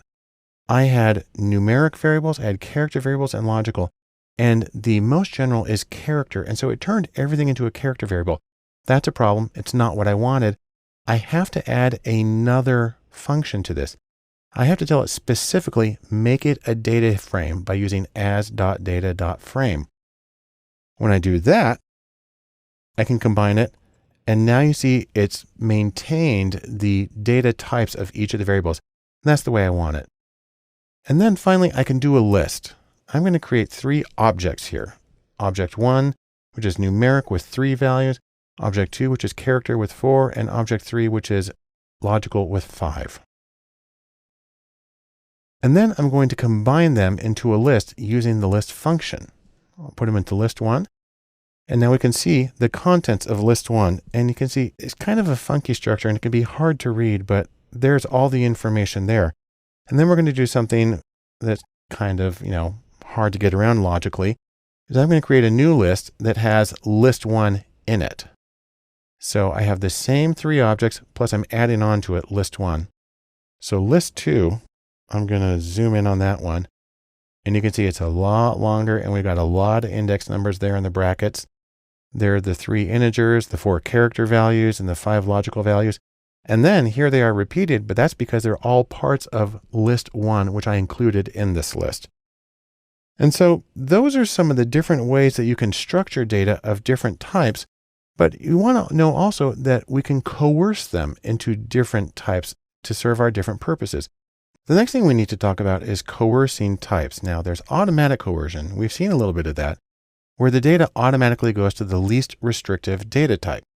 So for instance, if we do this, where we have a 1, which is numeric, a B in quotes, which is character, and a logical value, and we feed them all into this idea, coerce 1. And by the way, by putting parentheses around it, it automatically saves it and shows us the response. Now you can see that what it's done is it's taken all of them and made all of them character, because that's the least specific, most general format. And so that'll happen, but you got to watch out because you don't want things getting coerced when you're not paying attention. On the other hand, you can coerce things specifically if you want to have them go in a particular way. So I can take this variable right here, coerce 2. and we'll put a 5 into that. And we can get its type, and we see that it's double. Okay, that's fine. What if I want to make it integer? Then what I do is I use this command as.integer. I run that, feed it into coerce 3, and it looks the same when we see the output, but now it is an integer. That's how it's represented in the memory. I can also take a character variable, and here I have 1, 2, and 3 in quotes, which make them characters. And I can get those, and you can see that they're all character. But now I can feed them in with this as.numeric, and it's able to see that they are numerical numbers in there and coerce them to numeric. Now you see that it's lost the quotes, and it goes to the default double precision. Probably the one you'll do the most often is taking a matrix, and that's just, let's take a look. Well, I'll make a matrix of 9 numbers in 3 rows and 3 columns. There they are. And what we're going to do is we're going to coerce it to a data frame. Now, that doesn't change the way it looks. It's going to look the same, but there's a lot of functions you can only do with data frames that you can't do with matrices. This one, by the way, we'll ask, is it a matrix? And the answer is true. But now let's do this. We'll do the same thing and just add on as.data.frame. And now we tell it to make it a data frame. And you see, it basically looks the same. It's listed a little differently. This one had its index numbers here for the rows and the columns. This one is a row index. And then we have variable names across the top, and it's just automatically giving them variables 1, 2, and 3. But the numbers in it look exactly the same. On the other hand, if we come back here and ask, is it a data frame? We get true. And so it's a very long discussion here, but the point here is data comes in different types and in different structures, and you're able to manipulate those so you can get them in the format and the type and the arrangement that you need for doing your analyses in R. To continue our introduction and accessing data, we want to talk about factors. And depending on the kind of work that you do, this may be a really important topic. Factors have to do with categories and names of those categories. Specifically, a factor is an attribute of a vector that specifies the possible values and their order. It's going to be a lot easier to see if we just try it in R, and let me demonstrate some of the variations. Just open up the script and we can run through it together. What we're going to do here is create a bunch of artificial data, and then we're going to see how it works. First, what I'm going to do is I'm going to create a variable x1 with the numbers 1 through 3. And by putting it in parentheses here, it'll both store it in the environment and it will display it in the console. So there we have 3 numbers, 1, 2, and 3. I'm going to create another variable y that's the numbers 1 through 9. So there that is. Now what I want to do is I want to combine these two, and I'm going to use the cbind or column bind data frame. So it's going to put them together and it's going to make them a data frame, and it's going to save them into a new object I'm creating called df for data frame 1. And we'll get to see the results of that. Let me zoom in on it a little bit. And there you can see we have 9 rows of data. We have one variable x1, that's from the one that I created, and then we have y. And then we have the 9 indexes or the row IDs there down the side. Please note that the first one, x1, only had 3 values. And so what it did is it repeated it. So you see it happening 3 different times, 1, 2, 3, 1, 2, 3. And what we want to find out is, now what kind of variable is x1 in this data frame? Well, it's an integer. And if we want to get the structure, it shows that it's still an integer if we're looking at this line right here. Okay, but we can change it to a factor by using as.factor. And it's going to react differently then. So I'm going to create a new one called x2 that again is just the numbers 1, 2, and 3. But now I'm telling R that those specifically represent factors. Then I'll create a new data frame using this x2 that I saved as a factor and the 1 through 9 that we had in y. Now, at this point, it looks the same. But if we come back to where we were and we get the type of, it's still an integer, that's fine. But if we get the structure of df2, now it tells us that x2, instead of being integer, is a factor with 3 levels. And it gives us the 3 levels in quotes, 1, 2, and 3, and then it lists the data. Now, if we want to take an existing variable and define it as a factor, we can do that too. Here I'll create yet another variable with 3 values in it, and then we'll bind it to y in a data frame. And then I'm going to use this one factor right here, and I'm going to tell it to reclassify this variable x3 as a factor and feed it into the same place, and that these are the levels of the factor. And because I put in parentheses, it'll show it to us in the console. And there we have it. Let's get the type. It's an integer, but the structure shows it again as a factor. So that's one where we could take an existing variable and turn it into a factor. If you want to do labels, we can do it this way. We'll do x4. Again, that's the 1 through 3. And we'll bind it to 9 to make a data frame. And here I'm going to take the existing variable, df4, and then the variable is x4. I'm going to tell it the labels, and then I'm going to give them text labels. I'm going to say that they're Mac OS, Windows, and Linux, 3 operating systems. And please note, I need to put those in the same order that I want them to line up to those numbers. So 1 will be Mac OS, 2 will be Windows, and 3 will be Linux. I run that through. We can pull it up here. And now you can see how it goes through, and it changes that factor to the text variables, even though I entered it numerically. If I want the type of to see what it is, it still calls it integer, even though it's showing me words. And the structure, this is an important one. Let's zoom in on that just for a second. The structure here at the bottom is it says it's a factor with 3 levels, and it starts giving me the labels, but then it shows us that those are actually numbers 1, 2, and 3 underneath. If you're used to working with a program like SPSS, where you can have values and then you can have value labels on top of them, it's the same kind of concept here.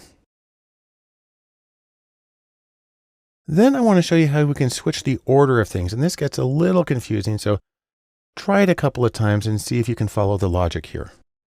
We'll create another variable x5. That's just the 1, 2, and 3. We'll bind it to y, and there's our data frame, just like we've had in the other examples.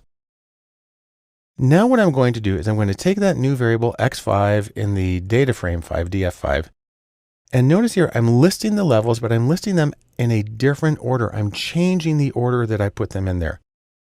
And then I'm lining up these labels. When I run that through, now you can see the labels here, maybe yes, no, maybe yes, no. It's showing us the 9 values. And then this is an interesting one because they're ordered. It puts them with the less than sign at each point to indicate which one comes first, which one comes later. We can take a look at the actual data frame that I made. I'll zoom in on that. And you can see, we know that the first one's a 1 because when I created this, it was 1, 2, 3.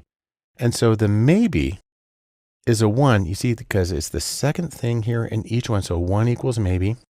But by putting it in this order, it falls in the middle of this one. There may be situations in which you want to do that. I just want you to know that you have this flexibility in creating your factor labels in R. And finally, we can check the type of that. And it's still an integer because it's still coded numerically underneath, but we can get the structure and see how that works. And so factors give you the opportunity to assign labels to your variables and then use them as factors in various analyses. If you do experimental research, then this sort of thing becomes really important. And so this gives you an additional possibility for your analyses in R as you define your numerical variables as factors for use in your own analyses. Our next step in R and introduction in accessing data is entering data. So this is where you're typing it in manually. And I like to think of this as a version of ad hoc data. Because under most circumstances, you would import a data set, but there are situations in which you need just a small amount of data right away, and you can type it in this way. Now, there are many different methods that are available for this. There's something called the colon operator. There's SEQ, which is for sequence. There's C, which is short for concatenate. There's scan, and there's rep. And I'm going to show you how each of these work. I will also mention this little one, the less than and a dash. That is the assignment operator in R. Let's take a look at it in R, and I'll explain how all of it works. Just open up the script and we'll give it a whirl. What we're going to do here is just begin with a little discussion of the assignment operator. The less than dash is used to assign values to a variable. That's why it's called an assignment operator. Now, a lot of other programs would use an equal sign, but we use this one that's like an arrow, and you read it as gets. So x gets 5. It can go in the other direction, pointing to the right. That would be very unusual. And you can use an equal sign. R knows what you mean. But those are generally considered poor form. And that's not just arbitrary. If you look at the Google style guide for R, it's specific about that. In RStudio, you have a shortcut for this. If you do Option dash, it inserts the assignment operator and a space. So I'll come down here right now, do Option dash, and there you see. So that's a nice little shortcut that you can use in RStudio when you're doing your ad hoc data entry. Let's start by looking at the colon operator, and most of this you would have seen already. And what this means is you simply stick a colon between two numbers and it goes through them sequentially. So I'm doing x1 as a variable that I'm creating, and then I have the assignment operator. It gets 0:10, and that means it gets the numbers 0 through 10. And there they all are. I'm going to delete my colon operator that's waiting for me to do something here. Now, if we want to go in descending order, just put the higher number first. So I'll put 10:0. There it goes the other way. SEQ, or sec, is short for sequence, and it's a way of being a little more specific about what you want. Now, if you want to, we can call up the help on sequence. It's right over here for sequence generation. There's the information. And we can do ascending values. So sec10 duplicates 1 through 10. Doesn't start at 0, starts at 1. But you can also specify how much you want things to jump by. So if you want to count down in threes, you do 30 to 0 by -3 means step down threes. We'll run that one. And because it's in parentheses, it'll both save it to the environment and it'll show it on the console right away. So those are ways of doing sequential numbers, and that can be really helpful. Now, if you want to enter an arbitrary collection of numbers in different order, you can use C. That stands for concatenate. You can also think of it as combine or collect. We can call it the help on that one. There it is. And let's just take these numbers and use C to combine them into the data object x5. And we can pull it, and there you see, it just went right through. An interesting one is scan, and this is for entering data live. So we'll do scan here, get some help on that one. You can see it read data values. And this one takes a little bit of explanation. I'm going to create an object x6, and then I'm feeding into it scan with opening and closing parentheses because I'm running that command. So here's what happens. I run that one, and then down here in the console, you see that it now has 1 and a colon. And I can just start typing numbers. And after each one, I hit enter, and I can type in however many I want. And then when you're done, just hit enter twice. And it reads them all. And if you want to see what's in there, come back up here and just call the name of that object. There are the numbers that I entered. And so there may be situations in which that makes it a lot easier to enter data, especially if you're using a 10 key. Now rep, you can guess, is for repetition. We'll call the help on that one replicate elements.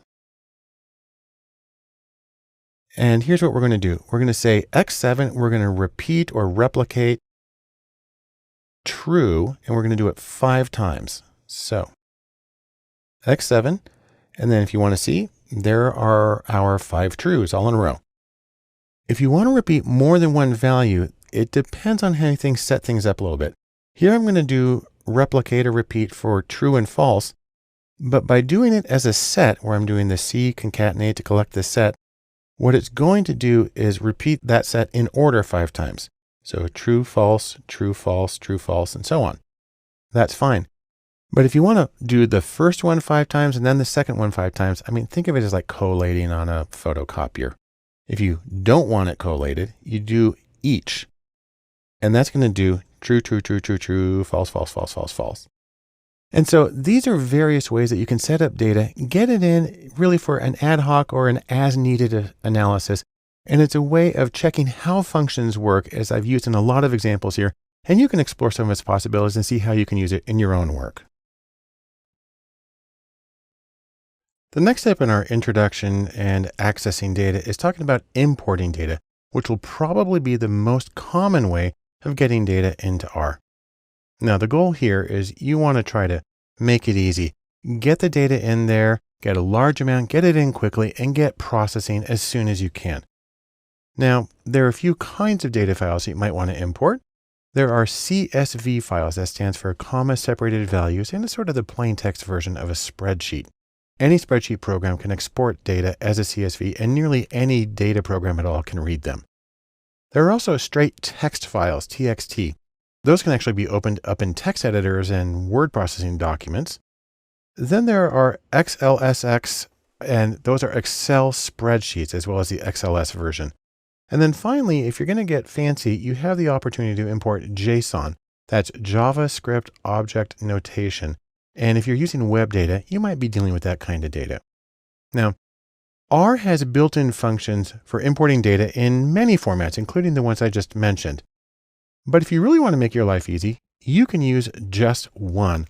A package that I load every time I use R is Rio, which is short for R Import Output. And what Rio does is it combines all of R's import functions into one simple utility with consistent syntax and functionality. It makes life so much easier.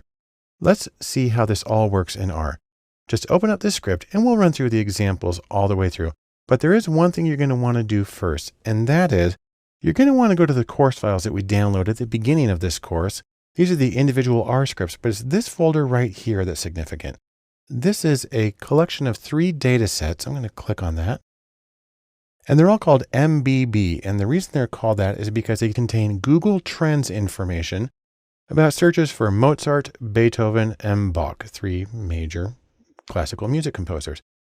And it's all about the relative popularity of these 3 search terms over a period of several years. And I have it here in CSV, or comma-separated value format, and as a text file .txt, and then even as an Excel spreadsheet. Now let's go to R and we'll open up each one of these. The first thing we're going to need to do is make sure that you have Rio. Now, I've done this before, that Rio is one of the things I download every time. So I'm going to use Pacman and do my standard importing or loading of packages. So Rio is available now. I do want to tell you one thing significant about Excel files. And we're going to go to the official R documentation for this. If you click on this, it'll open up your web browser. And this is a shortcut web page to the R documentation. And here's what it says. I'm going to actually read this verbatim.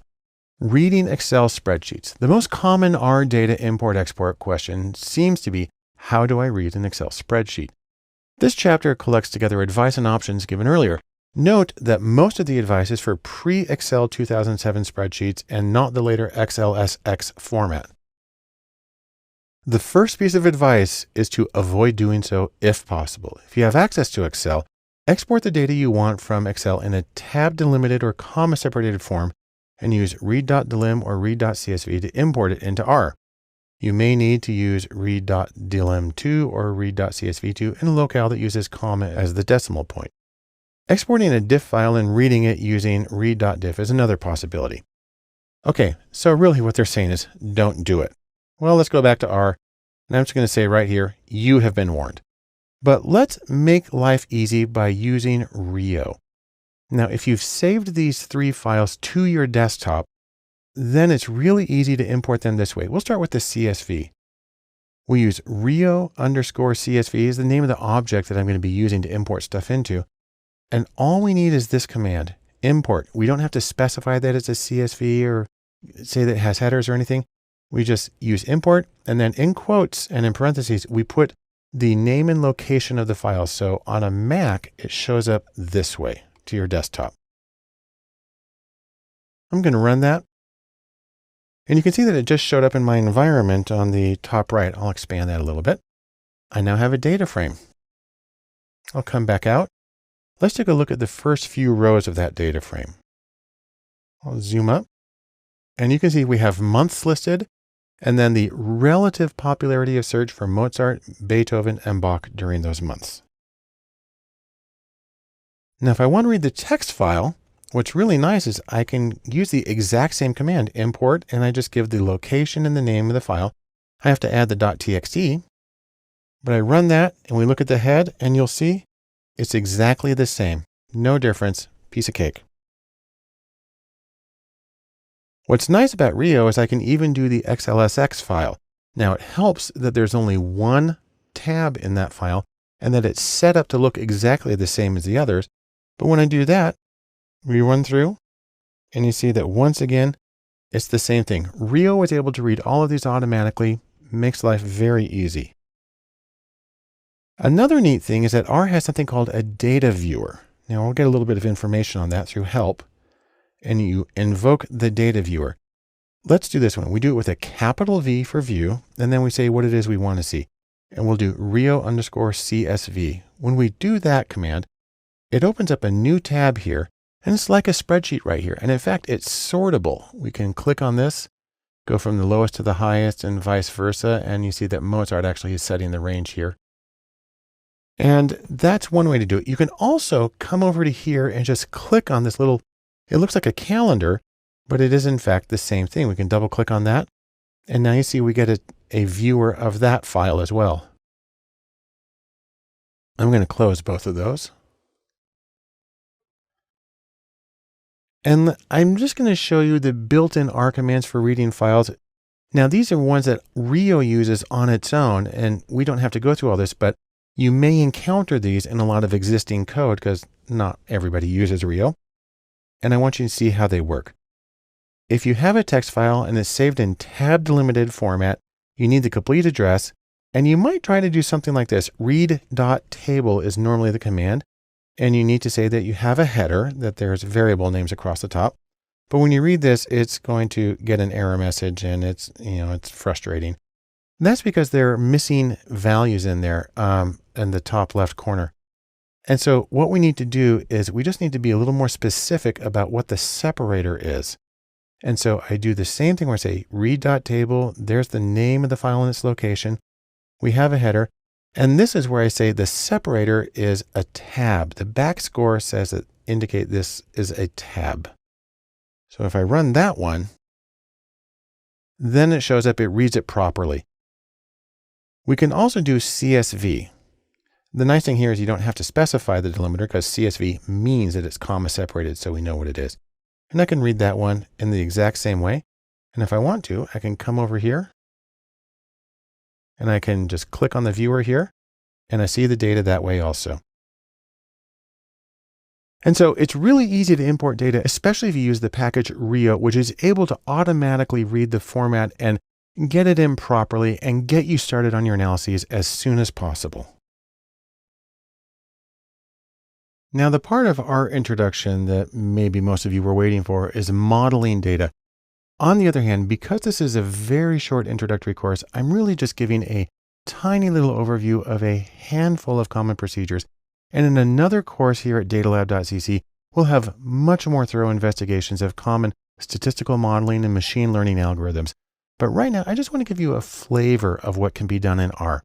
And we'll start by looking at a common procedure, hierarchical clustering, or ways of finding which cases or observations in your data belong with each other. More specifically, you can think of it as the idea of like with like. Which cases are like other ones? Now, the thing is, of course, this depends on your criteria, how you measure similarity, how you measure distance. And there's a few decisions you have to make. You can do, for instance, what's called a hierarchical approach, which is what we're going to do. Or you can do it where you're trying to get a set number of groups, or that's called K, the number of groups. You also have many choices for measures of distance.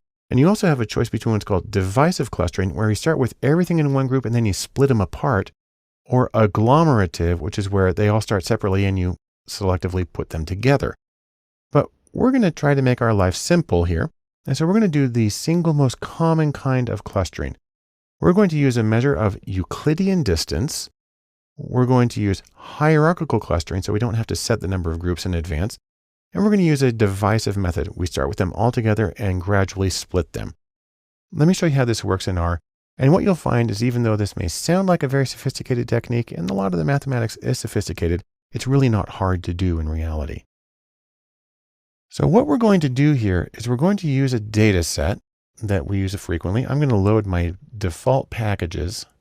get some of this ready. And then I'll bring in the data sets. We're going to use MT cars, which, if you recall, is Motor Trend Car Road Tests data from 1974. And there are 32 cars in there, and we're going to see how they group, what cars are similar to which other ones.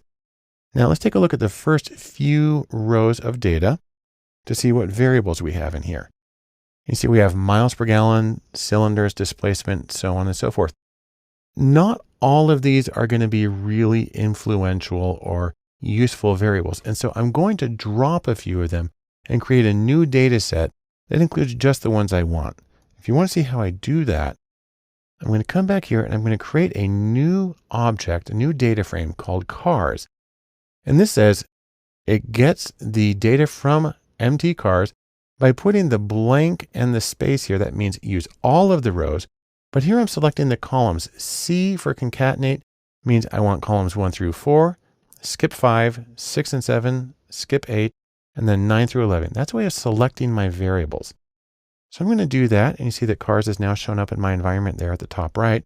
Let's take a look at the head of that data set. We'll zoom in on that one.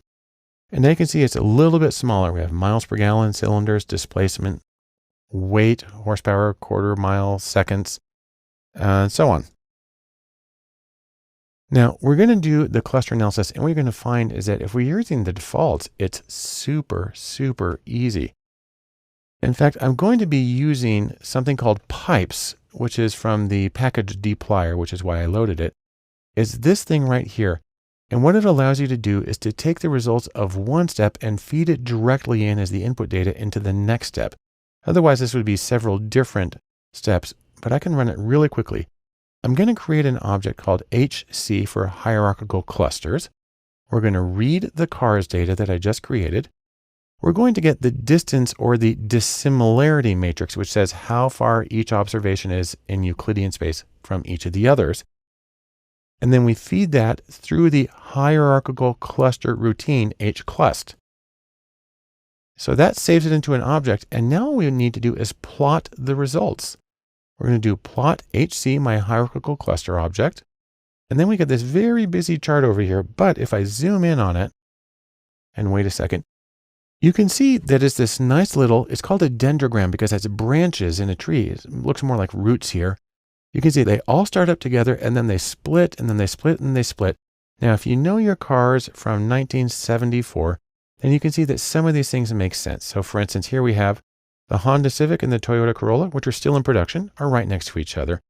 The Fiat 128 and the Fiat X19 were they were both small Italian sports cars. They were different in many ways, but you can see that they're right next to each other. The Ferrari Dino and the Lotus Europa, they make sense to put next to each other.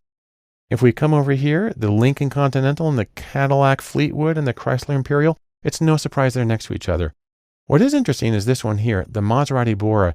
It's totally separate from everything else because it's a very unusual, different kind of car at the time. Now, one really important thing to remember is that the clustering is only valid for these data points based on the data that I gave it. I only gave it a handful of variables, and so it has to use those ones to make the clusters. If I gave it different variables or different observations, we could end up with a very different kind of clustering. But I want to show you one more thing we can do here with this clusters to make it even easier to read. Let me zoom back out. And what we're going to do is draw some boxes around the clusters. We're going to start by drawing 2 boxes that have gray borders. Now I'm going to run that one, and you can see that it showed up. And then we're going to make 3 blue ones, 4 green ones, and 5 dark red ones. And then let me come and zoom in on this again. And now it's easier to see what the groups are in this particular data set. So we have here, for instance, the Hornet 4-drive, the Valiant, the Mercedes-Benz 450 SLC, Dodge Challenger, and Javelin, all clumping together in one general group. And then we have these other really big V8 American cars.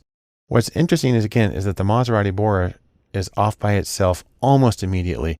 It's kind of surprising because the Ford Pantera has a lot in common with it.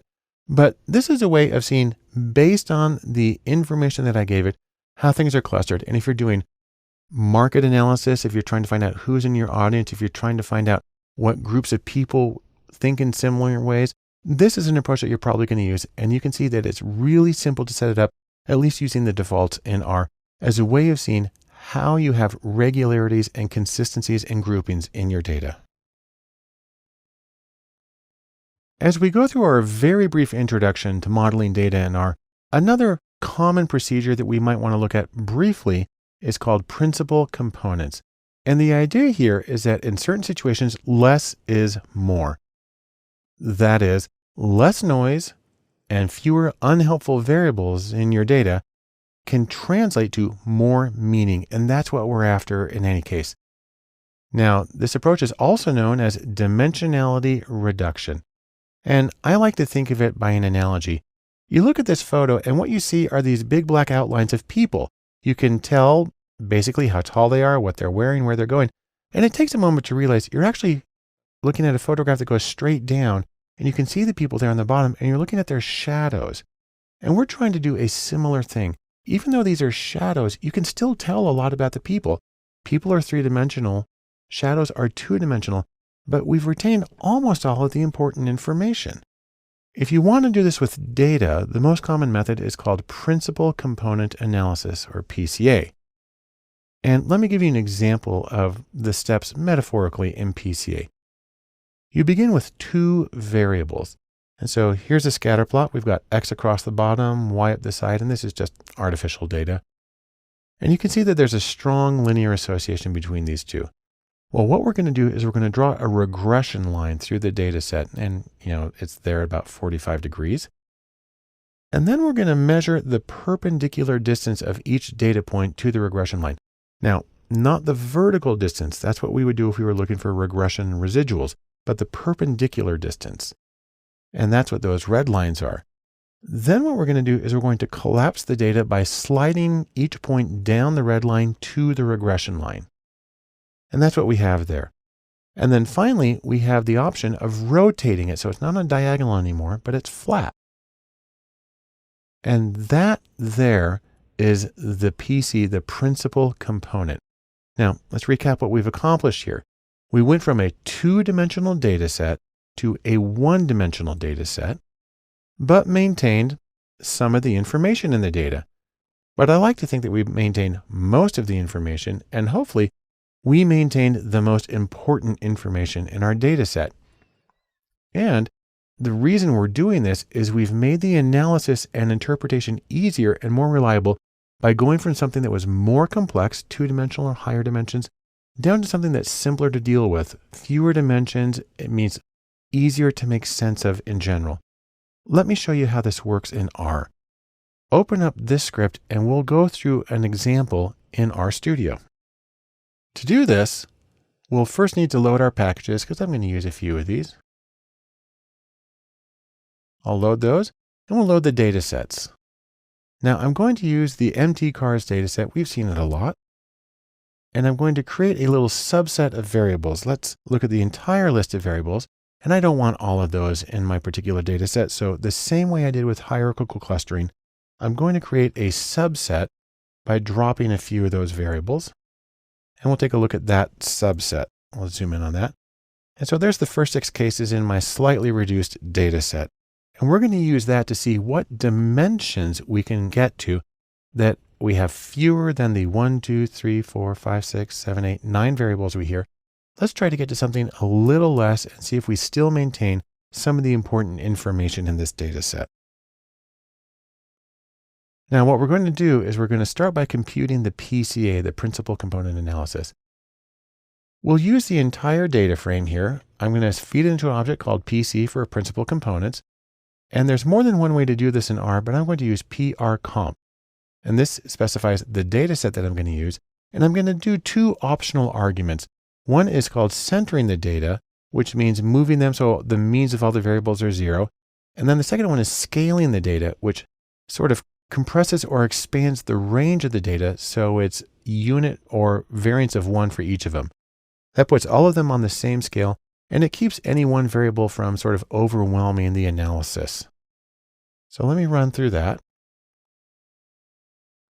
And now we have a new object that showed up on the right.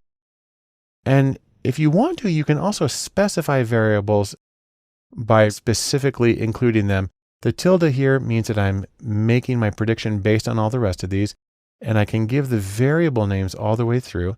And then I say what data set it's coming from. I say data equals empty cars, and I can do the centering and the scaling there also. It produces exactly the same thing. It's just two different ways of saying the same command.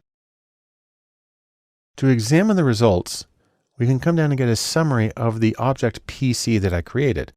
So I'll click on that, and then we'll zoom in on this. And here's the summary. It talks about creating 9 components, PC1 for principal component 1 to PC9 for principal component 9. You get the same number of components that you had as original variables. But the question is whether it divvies up the variation separately. Now, you can take a look here at principal component 1. It has a standard deviation of 2.3391. What that means is if each variable began with a standard deviation of 1, this one has as much as 2.4 of the original variables. The second one has 159, and the others have less than 1 unit of standard deviation, which means they're probably not very important in the analysis. We can get a scree plot for the number of components and get an idea on how much each one of them explains of the original variance.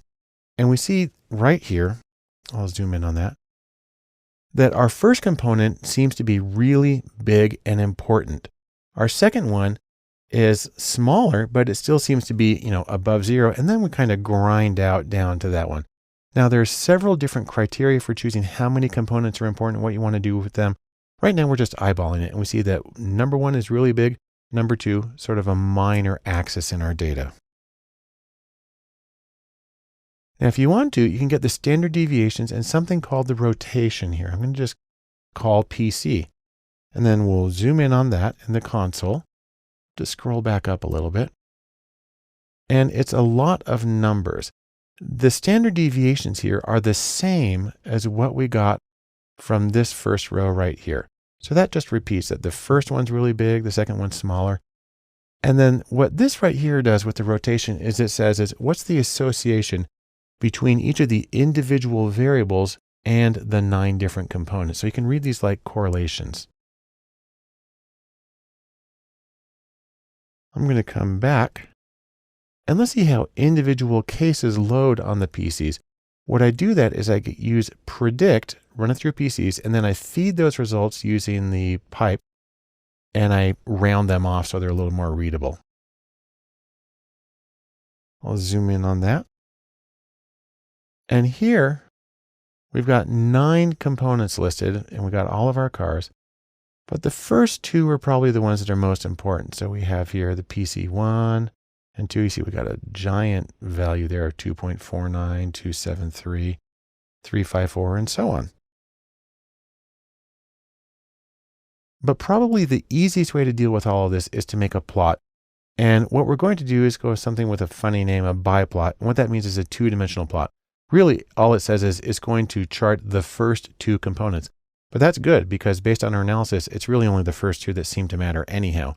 So let's do the biplot, which is a very busy chart. But if we zoom on it, we might be able to see a little better what's going on here. And what we have is the first principal component across the bottom and the second one up the side. And then the red lines indicate approximately the direction of each individual variable's contribution to these. And then we have each case, we show its name about where it would go. Now, if you remember from the hierarchical clustering, the Maserati-Bora was really unusual, and you can see it's up there all by itself. And then really what we seem to have here is displacement and weight and cylinders and horsepower. This appears to be big, heavy cars going in this direction. Then we have the Honda Civic, the Porsche 911, Lotus Europa. These are small cars with smaller engines, more efficient. These are fast cars up here, and these are slow cars down here. And so it's pretty easy to see what's going on with each of these as in terms of clustering the variables. With the hierarchical clustering, we clustered cases. Now we're looking at clusters of variables, and we see that it might work to talk about big versus small and slow versus fast as the important dimensions in our data as a way of getting insight to what's happening and directing us in our subsequent analyses. Let's finish our very short introduction to modeling data in R with a brief discussion of regression, probably one of the most common and powerful methods for analyzing data. I like to think of it as the analytical version of e pluribus unum, that is, out of many, one, or in the data science sense, out of many variables, one variable. Or you want to put it one more way, out of many scores, one score. The idea with regression is that you use many different variables simultaneously to predict scores on one particular outcome variable. And there's so much going on here that I like to think that there's something for everyone. There are many versions and many adaptations of regression that really make it flexible and powerful for almost no matter what you're trying to do. We'll take a look at some of these in R. So let's try it in R and just open up this script and let's see how you can adapt regression to a number of different tasks and use different versions of it. When we come here to our script, we're going to scroll down here a little bit and install some packages. We're going to be using several packages in this one. I'll load those ones as well as the datasets package, because we're going to use a dataset from that called US Judge Ratings. Let's get some information on it. It is lawyers' ratings of state judges in the US Superior Court. And let's take a look at the first few cases with head. I'll zoom in on that. And what we have here are 6 judges listed by name, and we have scores on a number of different variables like diligence and demeanor, and whether it finishes with whether they're worthy of retention. That's the RTEN, retention. We'll scroll back out. And what we might want to do is use all these different judgments to predict whether lawyers think that these judges should be retained on the bench. Now, we're going to use a couple of shortcuts that can actually make working with regression situations kind of nice. First, we're going to take our data set and we're going to feed it into an object called data. So that shows up now in our environment on the top right. And then we're going to define variable groups. You don't have to do this, but it makes the code really, really easy to use. Plus, you find if you do this, then you can actually just use the same code without having to redo it every time you do an analysis. So what we're going to do is we're going to create an object called X. It's actually going to be a matrix, and it's going to consist of all of our predictor variables simultaneously. And the way I'm going to do this is I'm going to use as matrix, and then I'm going to say read data, which is what we defined right here, and read all of the columns except number 12. That's the one called retention. That's our outcome. So the minus means don't include that, but do all the others. So I do that, and now I have an object called X. And then the second one, I say go to data, and then this, blank means use all of the rows, but only read the 12th column. That's the one that has retention, our outcome. So following standard methods, X, those are all our variables, and Y, that's our single outcome variable. Now, the easiest version of regression is called simultaneous entry. You use all of the X variables at once, throw them in one big equation to try to predict your single outcome. And in R, we use LM, which is for linear model. And what we have here is Y, that's our outcome variable. And then the tilde means is predicted by or is a function of X. And then X is all of our variables together being used as predictors. So this is the simplest possible version, and we'll save it into an object called reg for regression 1. And now, if you want to be a little more explicit, you can give the individual variables. You can say that R10 retention is a function of or is predicted by all of these other variables.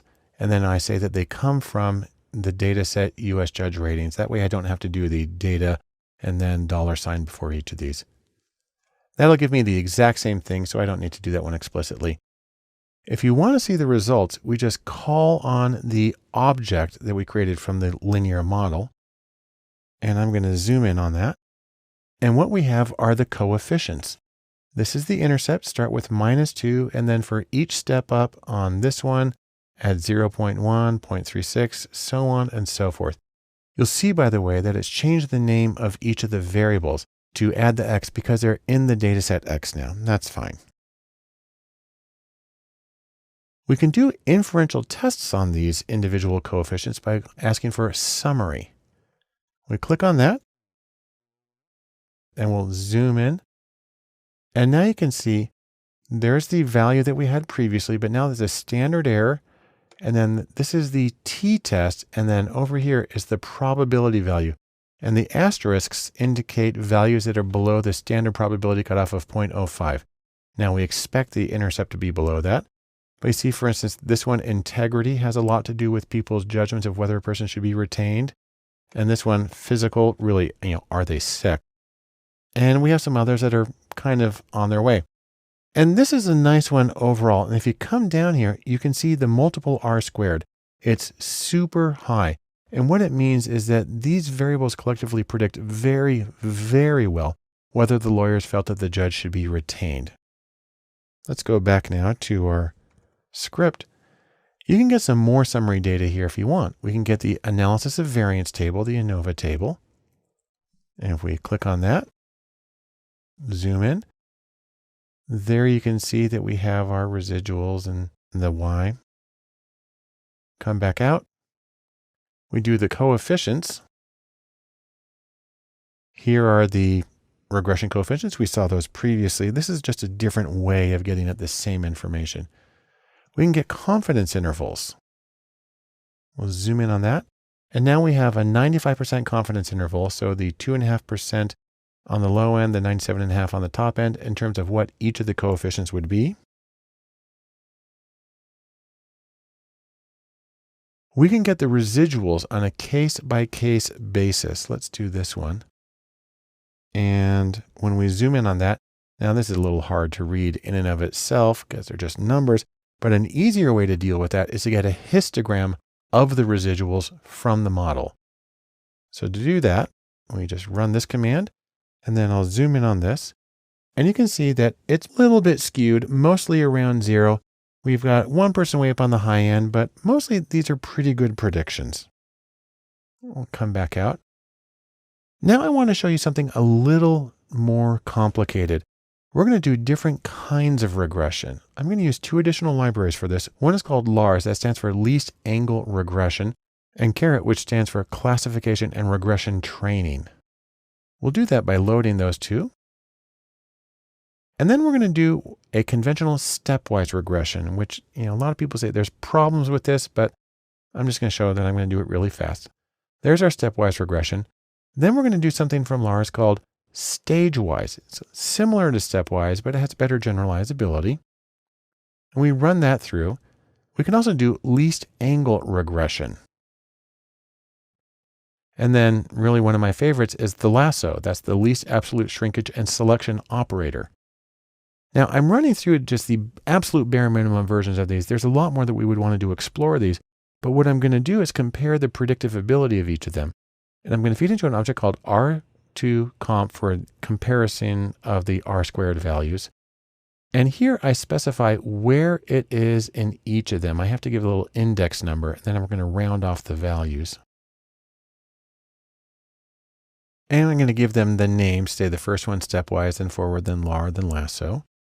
And we can see the values. And what this shows us here at the bottom is that all of them were able to predict it super well. But we knew that because when we did just the standard simultaneous entry, there was amazingly high predictive ability within this data set.